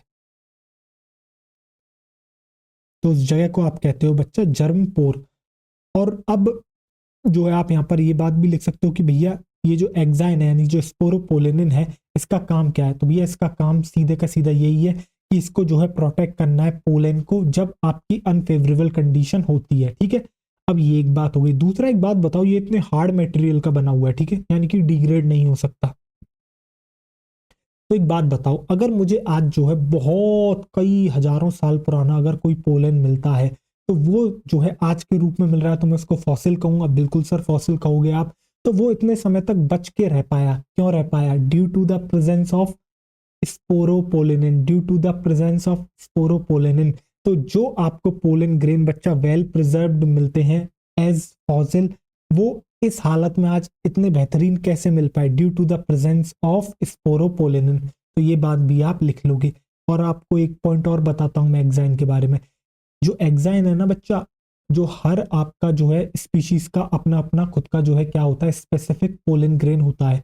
तो उनके अंदर जो है आपको एक्साइन का पैटर्न डिजाइन अलग अलग देखने को मिलता है। तो ये एक्साइन जो है बच्चा उनको जो है पहचानने में भी मदद करता है, पॉलिनेटर्स की। समझ रहे हो? ठीक है, लिखें? चलो आओ लिखते हैं, इन पॉइंट्स को भी लिखते हैं। तो आप लिखोगे जो एक्साइन है बच्चा वो क्या करता है? प्रोटेक्ट करता है। ये पॉइंट्स दिख बड़े बड़े रहे हैं बट हैं बहुत ही आसान याद करने में। ठीक है, स्पोरोपोलिनिन के ऊपर ही मोस्टली बातें लिखी हैं भैया एक्साइन में। ठीक है, प्रोटेक्ट करता है किसको बच्चा? पोलन ग्रेन को, या फिर आप कह सकते हो पोलन को। प्रोटेक्ट करता है पोलन को कब?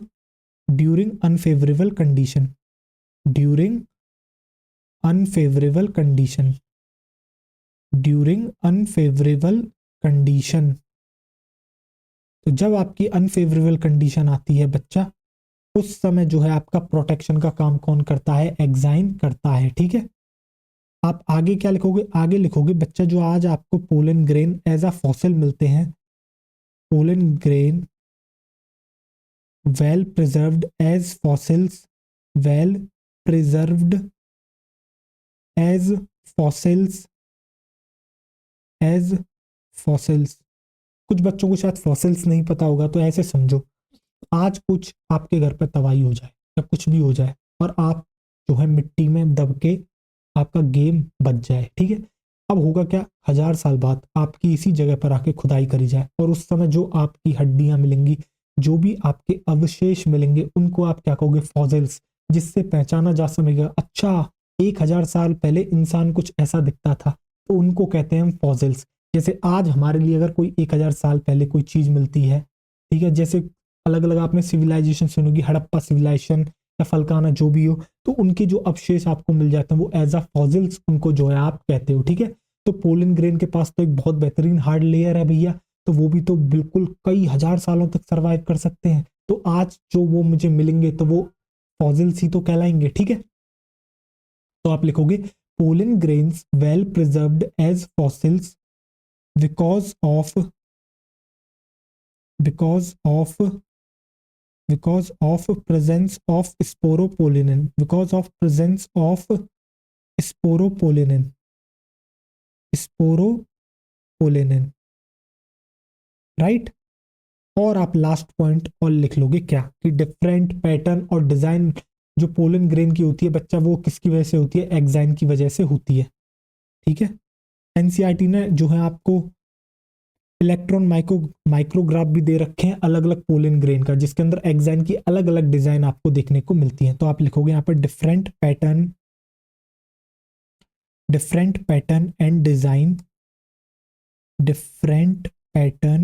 Design of pollen grain due to exine. किसकी वजह से होती है बच्चा? एक्साइन की वजह से होती है, ड्यू टू एक्साइन। बताओ समझ में आ गया? मैं हटूं? आप क्या करोगे बच्चा, इसको पॉज करोगे और नोट कर लोगे। इसके बाद जो है मैं आपको इंटाइन के बारे में बताऊंगा। मैं आपको बताऊंगा बच्चा इंटाइन के बारे में, नोट कर लो।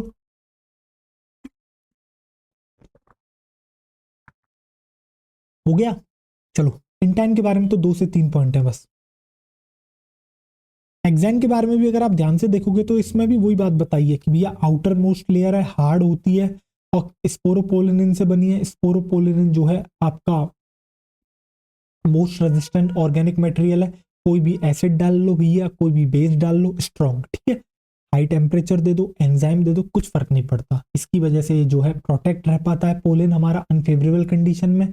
एक जगह पर ये स्पोरोपोलिन एब्सेंट होती है, वहां पर एक अपर्चर क्रिएट हो जाता है, उस अपर्चर को जो है जर्मपोर कहते हैं, ठीक है। और आपका इसके अलावा जो है ये as a pollen grain fossils की तरह भी प्रिजर्व रह जाते हैं। क्यों? क्योंकि बच्चा स्पोरोपोलिन की वजह से हार्ड है। फिर से वही पॉइंट आ गया, ठीक है। और आपका कौन सा एक और पॉइंट था? एक और कोई पॉइंट था ना, एक और पॉइंट ये था कि एक्साइन की प्रेजेंस की वजह से आपको हर पोलिन के जो है डिफरेंट पैटर्न आपको देखने को उसमें मिलते हैं। बताओ कितना आसान है, ठीक है। अब देखो, अब हम इंटाइन की बात कर लेते हैं। इंटाइन, तो एक बात बताओ, इंटाइन कैसी है? क्या इनर लेयर है? हाँ सर, इंटाइन जो है इनर लेयर है। इंटाइन है बच्चा आपकी इनर लेयर। इंटाइन है आपकी इनर लेयर। इसके अलावा ये कैसी होती है? इंटाइन आपकी थिन है। एक बात बताओ, क्या कहीं से इंटाइन जो है आपको कैसी दिख रही है? इंटाइन को जरा ध्यान से देखो, आपको दिखेगा ये जो लाइट ब्लू कलर की लेयर है, इसने थ्रू आउट पोलन ग्रेन को क्या कर रखा है? कवर कर रखा है। तो मैं कह सकता हूँ कॉन्टिन्यूस है, बिल्कुल। तो आप यहाँ पर लिखोगे thin and continuous layer, thin and continuous layer. तो इंटाइन जो है वो आपकी थिन और कॉन्टिन्यूस लेयर है, ठीक है। इसके बाद आप लिख सकते हो किससे मिलके ये बनी है। तो आप यहाँ पर लिखोगे made up of cellulose and pectin. तो भैया ये सेल्यूलोज और पैक्टिन से मिलके बनी है। Made up of cellulose and pectin हो गया। प्लस इंटाइन के बारे में आपको यही जानना था। अब मैं बात करूंगा आपसे, एक होती है 2 cell stage mature pollen grain की, एक होती है 3 सेल स्टेज। ये लफड़ा क्या है 2 सेल और 3 सेल वाला? 2 सेल तो अभी अभी आपने देख लिया, वेजिटेटिव सेल। और आपने क्या देखा? आपने देखा बच्चा वेजिटेटिव सेल, और देखा था आपने जनरेटिव सेल। तो ये होगी 2 सेल स्टेज। सर ये 3 सेल स्टेज का क्या फंक्शन है? तो अभी अभी मैंने आपको एक बात बताई थी, जनरेटिव सेल जो आपको दिख रही है बच्चा, जो इसका न्यूक्लियस है वो फर्दर डिवीजन करके 2 मेल गैमीट बनाता है। तो 2 मेल गैमीट और एक वेजिटेटिव सेल, कितनी सेल हो गई? Total 3 cell. इसी को आप कहते हो 3 सेल स्टेज। जब वो डिवाइड कर ले तब बनती है 3 सेल स्टेज। तो इसके बारे में और मुझे आपको एक पॉइंट लिखाना है, ठीक है। फिर इसके बाद मैं आपको एक कंसेप्ट दूंगा जो न्यूमेरिकल्स में आपकी काफी हेल्प करेगा, ठीक है। देखो देखो, अब ये देखो, आ जाओ।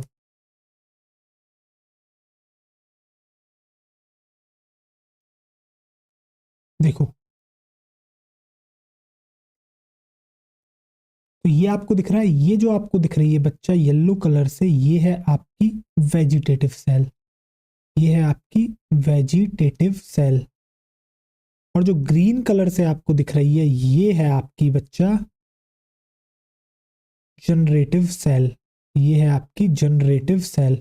अब होगा क्या? अब ये जो आपको जनरेटिव सेल आपको दिख रही है बच्चा, इस जनरेटिव सेल का होता है आपका क्या? इस जनरेटिव सेल का होता है आपका माइटोसिस। ये जनरेटिव सेल क्या करती है बच्चा? ये करती है आपका माइटोसिस।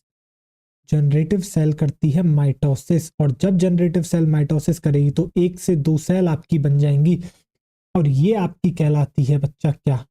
ये आपकी कहलाती है, ये देखो 1 से 2 बनी, तो ये हैं आपके 2 मेल गैमीट, ये हैं आपके बच्चा 2 मेल गैमीट, ये हैं आपके 2 मेल गैमीट।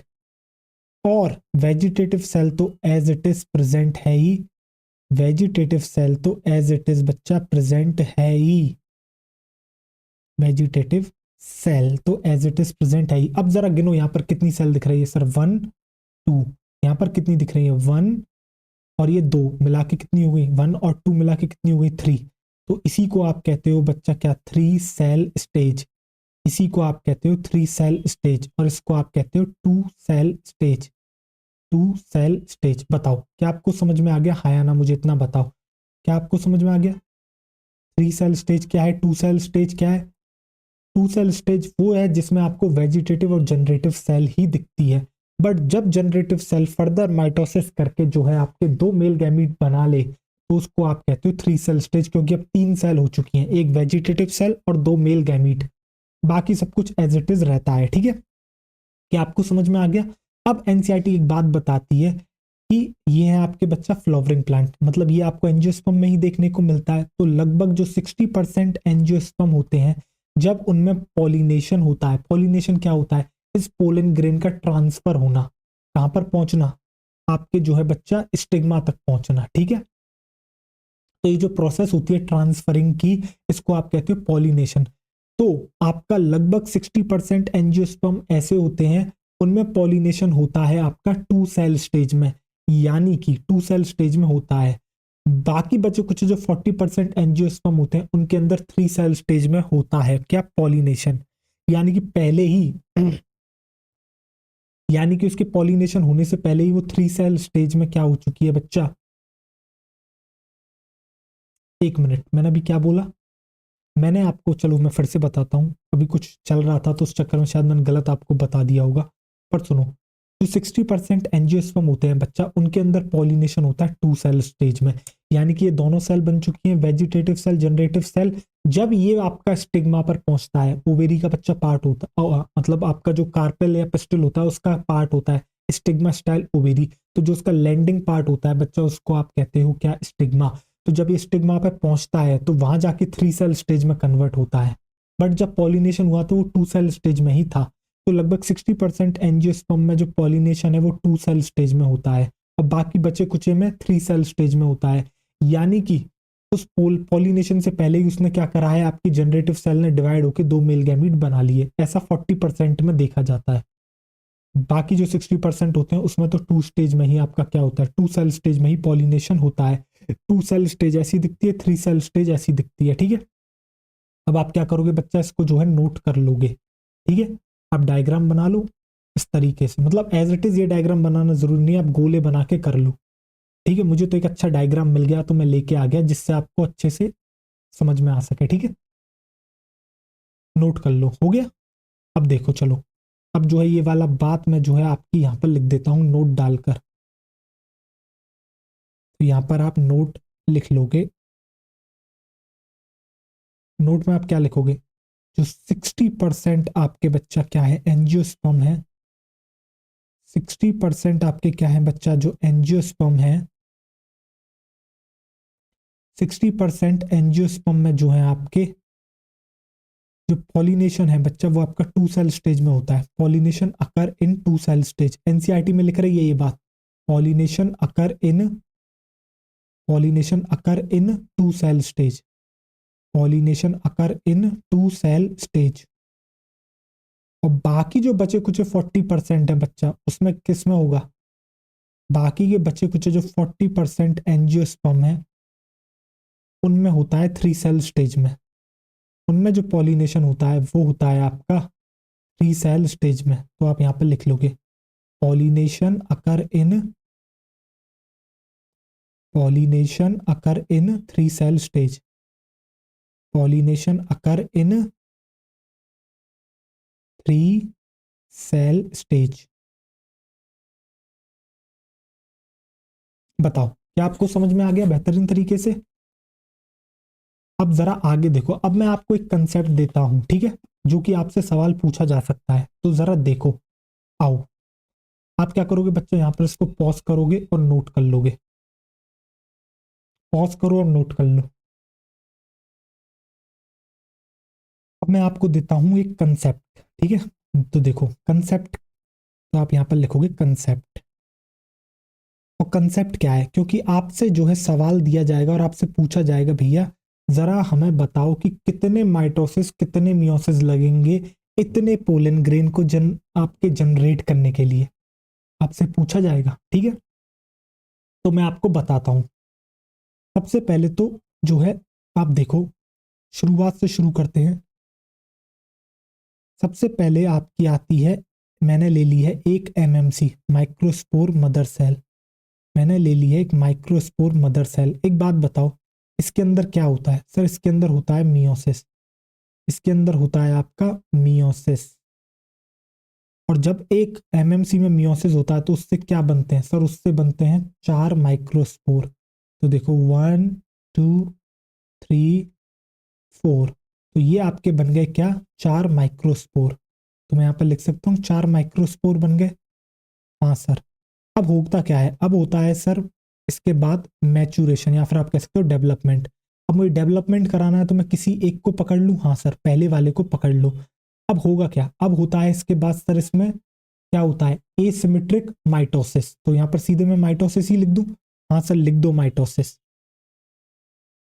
और माइटोसिस होने के बाद आपको क्या देखने को मिलता है? आपको देखने को मिलता है टू सेल स्टेज। आपको देखने को मिलती है टू सेल स्टेज। कुछ इस तरीके से आपको देखने को मिलती है टू सेल स्टेज, राइट। एक मिनट, इसे जो है अच्छे से हम बनाते हैं। ये देखो आपको देखने को मिलती है टू सेल स्टेज, जिसमें से ब्लू वाली सेल है वीसी, और जो है आपका, जो मैंने आपको ऑरेंज कलर से बनाई है वो है आपकी क्या बच्चा? वो मैंने बनाई है जनरेटिव सेल जीसी। तो ये क्या है? ये है आपका micro pollen grain two cell stage वाला। ये है आपका pollen grain two cell stage वाला। पोलन ग्रेन जो कि है आपका क्या बच्चा? Two cell stage. Two cell stage. अब एक बात बताओ, अब जो 60% एंजियोस्पर्म है उनके अंदर तो पॉलिनेशन इसी स्टेज पर हो जाता है, बट बाकी बचे कुछ 40 में क्या होता है? एक और डिवीजन होगा। बाकी बचे कुछ 40 में क्या होगा? यहाँ पर एक और डिवीजन होगा जो कि होता है जनरेटिव सेल में। कौन सा डिवीजन होता है? सर माइटोसिस ही होता है, जिससे बनते हैं दो मेल गैमीट। जिससे बनते हैं बच्चा दो मेल गैमीट। और तब आपको देखने को मिलता है बच्चा क्या? एक जनरेटिव सेल। और आपको देखने को मिलते हैं, आपको देखने को मिलते हैं दो, आपको क्या देखने को मिलते हैं? दो मेल गैमीट। दो मेल गैमीट। इसको आप कहते हो पोलन ग्रेन। बट ये है 3 सेल स्टेज वाला। ये है 3 सेल स्टेज वाला। 3 सेल स्टेज। बताओ, क्या यही आपने पढ़ा है आज के पूरे लेक्चर में? आपने यही कंसेप्ट जाना है, ठीक है? बताओ है ना? क्या यही कंसेप्ट आपने जाना है? अब आपसे सवाल ये पूछा जाएगा कि भैया हमें जो है आपका एक 2 सेल स्टेज वाला पोलन ग्रेन बनाना है, और आपको दी जाती है एक एमएमसी माइक्रोस्पोर मदर सेल। तो बताओ कितने माइटोसिस कितने मियोसिस लगेंगे इसको बनाने में, एक पोलन ग्रेन को बनाने में 2 सेल स्टेज के? तो आपका जवाब क्या होगा? सर एक मियोसिस लगेगा एक माइटोसिस लगेगा। अगर वो कहे 3 सेल स्टेज वाला पोलन ग्रेन बनाना है तो कितने मियोसिस माइटोसिस लगेंगे? तो गिनो, एक मियोसिस दो माइटोसिस, एक मियोसिस दो माइटोसिस, एक मियोसिस दो माइटोसिस। तो यही वो कंसेप्ट है जो मुझे आपको देना था। तो भेजे मैं अपने इस कंसेप्ट को कर लो बच्चा सेट। तो मैं लिख दूं, डायरेक्ट पॉइंट लिख दूं? चलो आओ लिख देता हूं। तो मैं जो है आपके यहाँ पर रेड कलर से जो है क्या कर देता हूँ, आपका लिख देता हूँ। तो आप क्या लिखोगे? Pollen grain. आपको क्या बनाना है? आपको पोलन ग्रेन बनाना है, और वो भी कौन सा वाला बनाना है? 2 सेल स्टेज वाला। 2 सेल स्टेज वो आपको बताएंगे। अगर वो आपको नहीं क्लियर कर रहे हैं तो आप 2 सेल स्टेज मान लीजिएगा, ठीक है? 2 सेल स्टेज आपको मानना है। तो आपको पोलन ग्रेन बनाना है from 1 MMC, from 1 microspore mother cell से, ठीक है? तो उसके लिए आपको क्या रिक्वायर्ड है? तो उसके लिए आप बताओगे, उसके लिए आपको 1 मियोसिस एंड 1 माइटोसिस रिक्वायर्ड। तो आप यहां पर लिखोगे 1 meiosis and 1 one meiosis and one mitosis required, one meiosis and one mitosis required, ठीक। और अगर वो आपसे कहें कि भैया आपको पोलन ग्रेन तो बनाना है बट आपको 3 सेल स्टेज वाला बनाना है, आपको पोलन ग्रेन तो बनाना है बट 3 सेल स्टेज वाला बनाना है, 3 सेल स्टेज वाला पोलन ग्रेन बनाना है, तो फिर कितने मियोसिस और माइटोसिस लगेंगे, तो फिर कितने मियोसिस और माइटोसिस आपके लगेंगे, तो फिर कितने मियोसिस और माइटोसिस आपके लगेंगे। तो आपको यहाँ क्लियरली दिख रहा है भैया, एक मियोसिस एक माइटोसिस तो फिक्स है क्योंकि 2 सेल पोलन ग्रेन बन जाता है, 2 सेल स्टेज वाला पोलन ग्रेन, वही फर्दर 3 सेल बनाता है, तो एक और माइटोसिस बढ़ जाएगा उसमें बस। तो आप यहाँ पर बता दोगे क्या, तो आप यहाँ पर लिखोगे बच्चा क्या, कि इसके लिए आपको लगेगा एक मियोसिस, इसके लिए आपको रिक्वायर्ड होगा एक मियोसिस और 2 माइटोसिस, एक मियोसिस और 2 माइटोसिस। ये बहुत इंपॉर्टेंट बच्चा जानकारी है। अब कोई रटना चाहे तो रट सकता है, समझ, अब भैया कंसेप्ट तो आगे आपके आगे लिख ही रहा है, बाकी जिसने समझ लिया है वही इजीली रट पाएगा, ठीक है। बताओ, मैं हटूं एक बार, आप क्या करोगे बच्चा, नोट कर लोगे। मैं जब तक इसको बॉक्स में बंद कर देता हूं, मैं कर देता हूं इसको बॉक्स में बंद, मैं इसको कर देता हूं बच्चा आपके बॉक्स में बंद। ये इस तरीके से आपका हो गया बॉक्स में बंद, ठीक है। बताओ, हो गया, बेहतरीन तरीके से समझ में आ गया। आप क्या करोगे बच्चा, आप कर लोगे इसको नोट, हो गया नोट डाउन। अब आ जाते हैं आपकी एनसीईआरटी पर, ये देखो अब आ जाते हैं एनसीईआरटी पर, देखो माइक्रोस्पोरोजेनेसिस, देखो एज द एंथर डेवलप, जैसे आपका बच्चा एंथर डेवलप करता है, the cell of the sporogenous tissue undergoes meiotic division to form microspore tetrad. तो जो आपकी स्पोरोजीनस टिश्यू की सेल होती है यानी कि एमएमसी माइक्रोस्पोर मदर सेल, वो क्या करती है, मियोटिक डिवीजन करती है और बनाती है आपके 4 माइक्रोस्पोर्स को, जिसको आप कहते हो microspore tetrad. What would be the ploidy of the cell of the tetrad, ये पूछ रहा है कि जो आपका टेट्राड बना है उसकी जो सेल है, सेल यानी कि किसकी बात कर रहा है, माइक्रोस्पोर की बात कर रहा है ये। तो माइक्रोस्पोर की प्लॉइडी क्या है, तो भैया जो माइक्रोस्पोर की प्लॉइडी है वो है आपकी एन, तो जो इसमें सवाल पूछा है उसका आंसर है आपका बच्चा एन, ठीक है। अब जरा आगे देखो, ये देखो ये है वो मैच्योर एंथर, दिख रहा है सी वाला डायग्राम, अब मैच्योर डी, आपको दिख रहा है मैच्योर डिहाइज्ड एंथर। तो देखो जरा ध्यान से, ये देखो इस समय आपको यहाँ पर क्या दिख रहा है, आपको यहाँ पर ये दिख रहा है कि जो आपके 2 माइक्रोस्पोरेंजिया, 4 माइक्रोस्पोरेंजिया प्रेजेंट है ना, बट यहाँ पर आपको क्या दिख रहा है, दोनों कंबाइन हो गए हैं और इस तरीके से दोनों ओपन करे हैं और सारे के सारे पोलन ग्रेन इस तरीके से निकल रहे हैं। तो मैच्योर एंथर का जब डाइसेंस होता है तो बच्चा वो कुछ इस तरीके से आपको देखने को मिलता है, ठीक है। बाकी इसके जो 2 डायग्राम है ए और बी वो मैंने आपको लेक्चर 1 में ही समझा दिए थे, ठीक है। अब जरा आगे देखो, as each cell of the sporogenous tissue is capable of giving rise to microspore tetrad, जो आपकी बच्चा स्पोरोजीनस टिश्यू है उसकी जो ईच सेल होती है यानी कि एमएमसी, वो जो है कैपेबल है, किस चीज के लिए कैपेबल है, माइक्रोस्पोर टेट्राड को जन्म देने के लिए, ठीक है।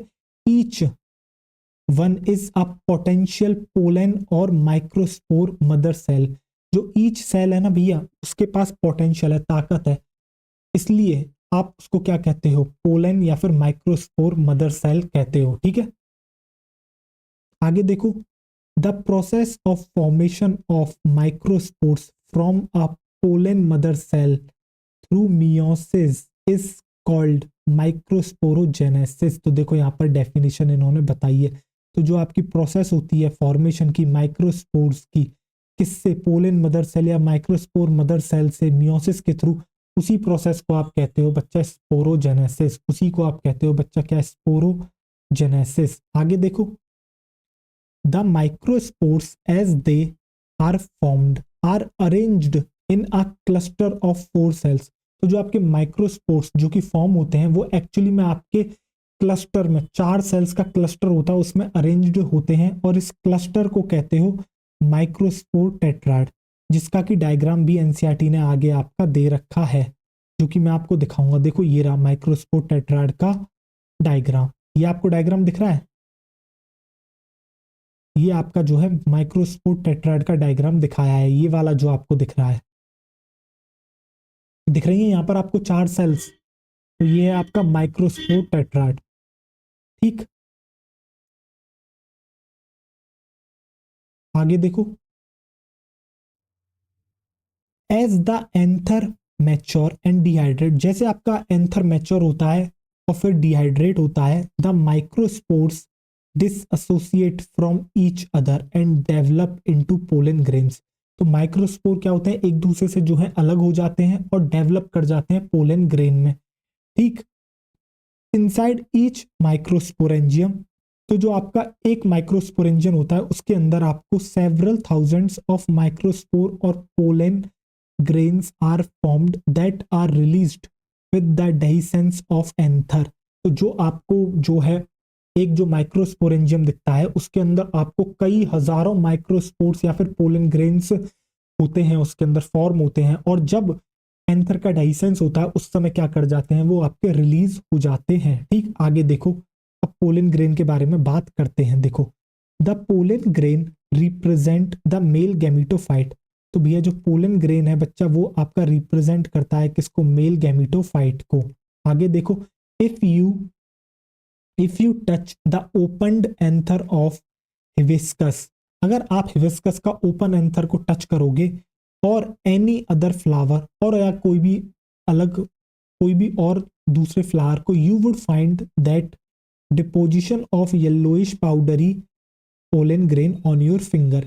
यानी कि जब आप हिबिस्कस को ले लो या फिर कोई और फ्लावर को ले लो, तो आप जब उसका एंथर ओपन होता है तो आप उसको हाथ लगाओगे तो आप देखोगे कि आपकी फिंगर के ऊपर एक येलोइश पाउडर का क्या हो जाएगा बच्चा, डिपोजिशन हो जाएगा। तो जो आपको येलोइश पाउडर दिख रहा है ना, वही है आपका क्या, पोलन ग्रेन, वही है आपका पोलन ग्रेन। आगे देखो, sprinkle sprinkle these grain on a drop of water taken on a glass slide and observe under. तो अब आपको क्या करना है, ग्लास स्लाइड लेनी है, उस ड्रॉप ऑफ वाटर के ऊपर क्या करना है, स्प्रिंकल कर देना है किसको, इस पोलन, इस पाउडर को। ठीक है, और आप ऑब्जर्व करोगे, आप ऑब्जर्व करोगे किसके नीचे, एक माइक्रोस्कोप के नीचे। You will really be amazed at the variety of architecture, size, shape, colours, design seen on the pollen grains from different species.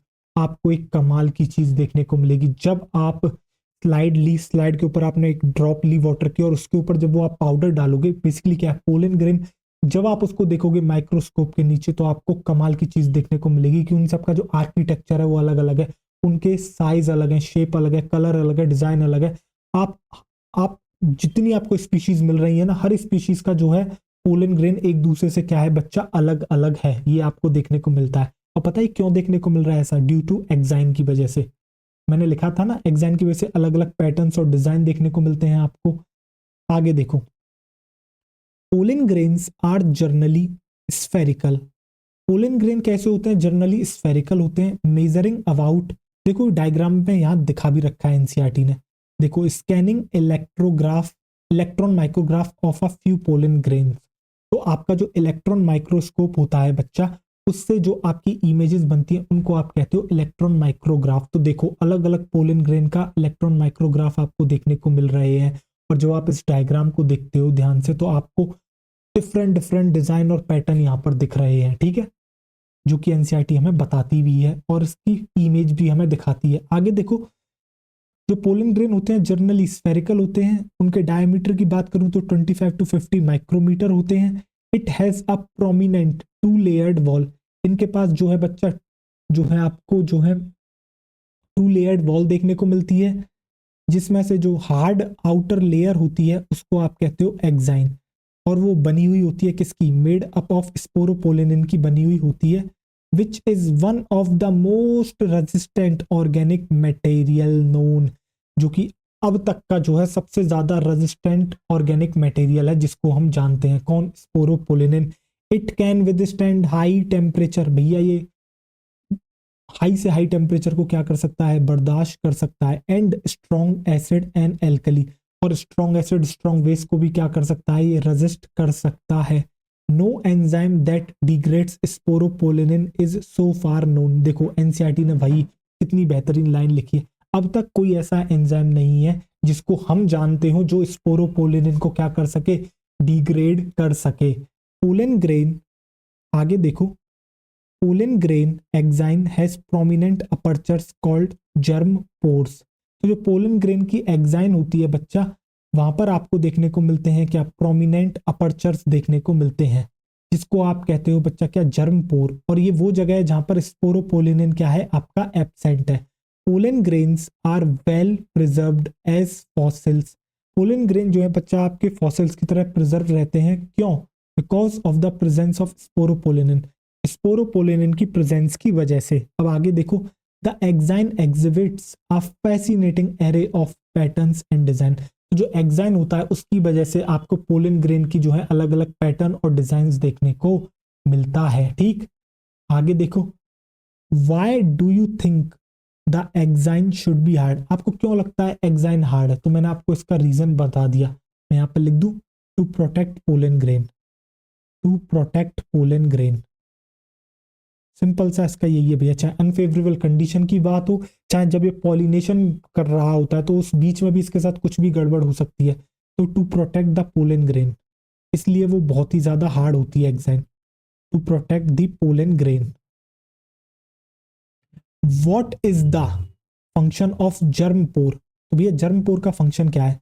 तो आप ये भी लिख सकते हो भैया जर्म पोर का फंक्शन क्या है। यहां से पोलन ट्यूब अराइज होती है, pollen tube arise, pollen tube arise. यहां से क्या होता है बच्चा? पोलन ट्यूब निकलती है। ये है फंक्शन किसका? जर्म पोर का। आगे देखो, the inner wall of pollen grain is called intine. जो इनर वॉल होती है पोलन ग्रेन की बच्चा, उसको आप इंटाइन कहते हो। It is thin and continuous layer, ये थिन और कॉन्टिन्यूअस लेयर होती है, made up of cellulose and pectin. Cellulose और पेक्टिन से बनी हुई ये आपकी लेयर है। कौन? Intine. The cytoplasm of pollen grain is surrounded by plasma membrane. तो जो साइटोप्लाज्म है पोलन ग्रेन का बच्चा, वो सराउंडेड है किससे? आपका प्लाज्मा मेम्ब्रेन से या सेल मेम्ब्रेन से। When the pollen grain is mature it contain two cells. भैया जब पोलन ग्रेन मैच्योर हो जाता है तो उसके पास दो सेल देखने को मिलती है, the vegetative cell and generative cell. एक होती है बच्चा वेजिटेटिव सेल, दूसरी होती है जनरेटिव सेल।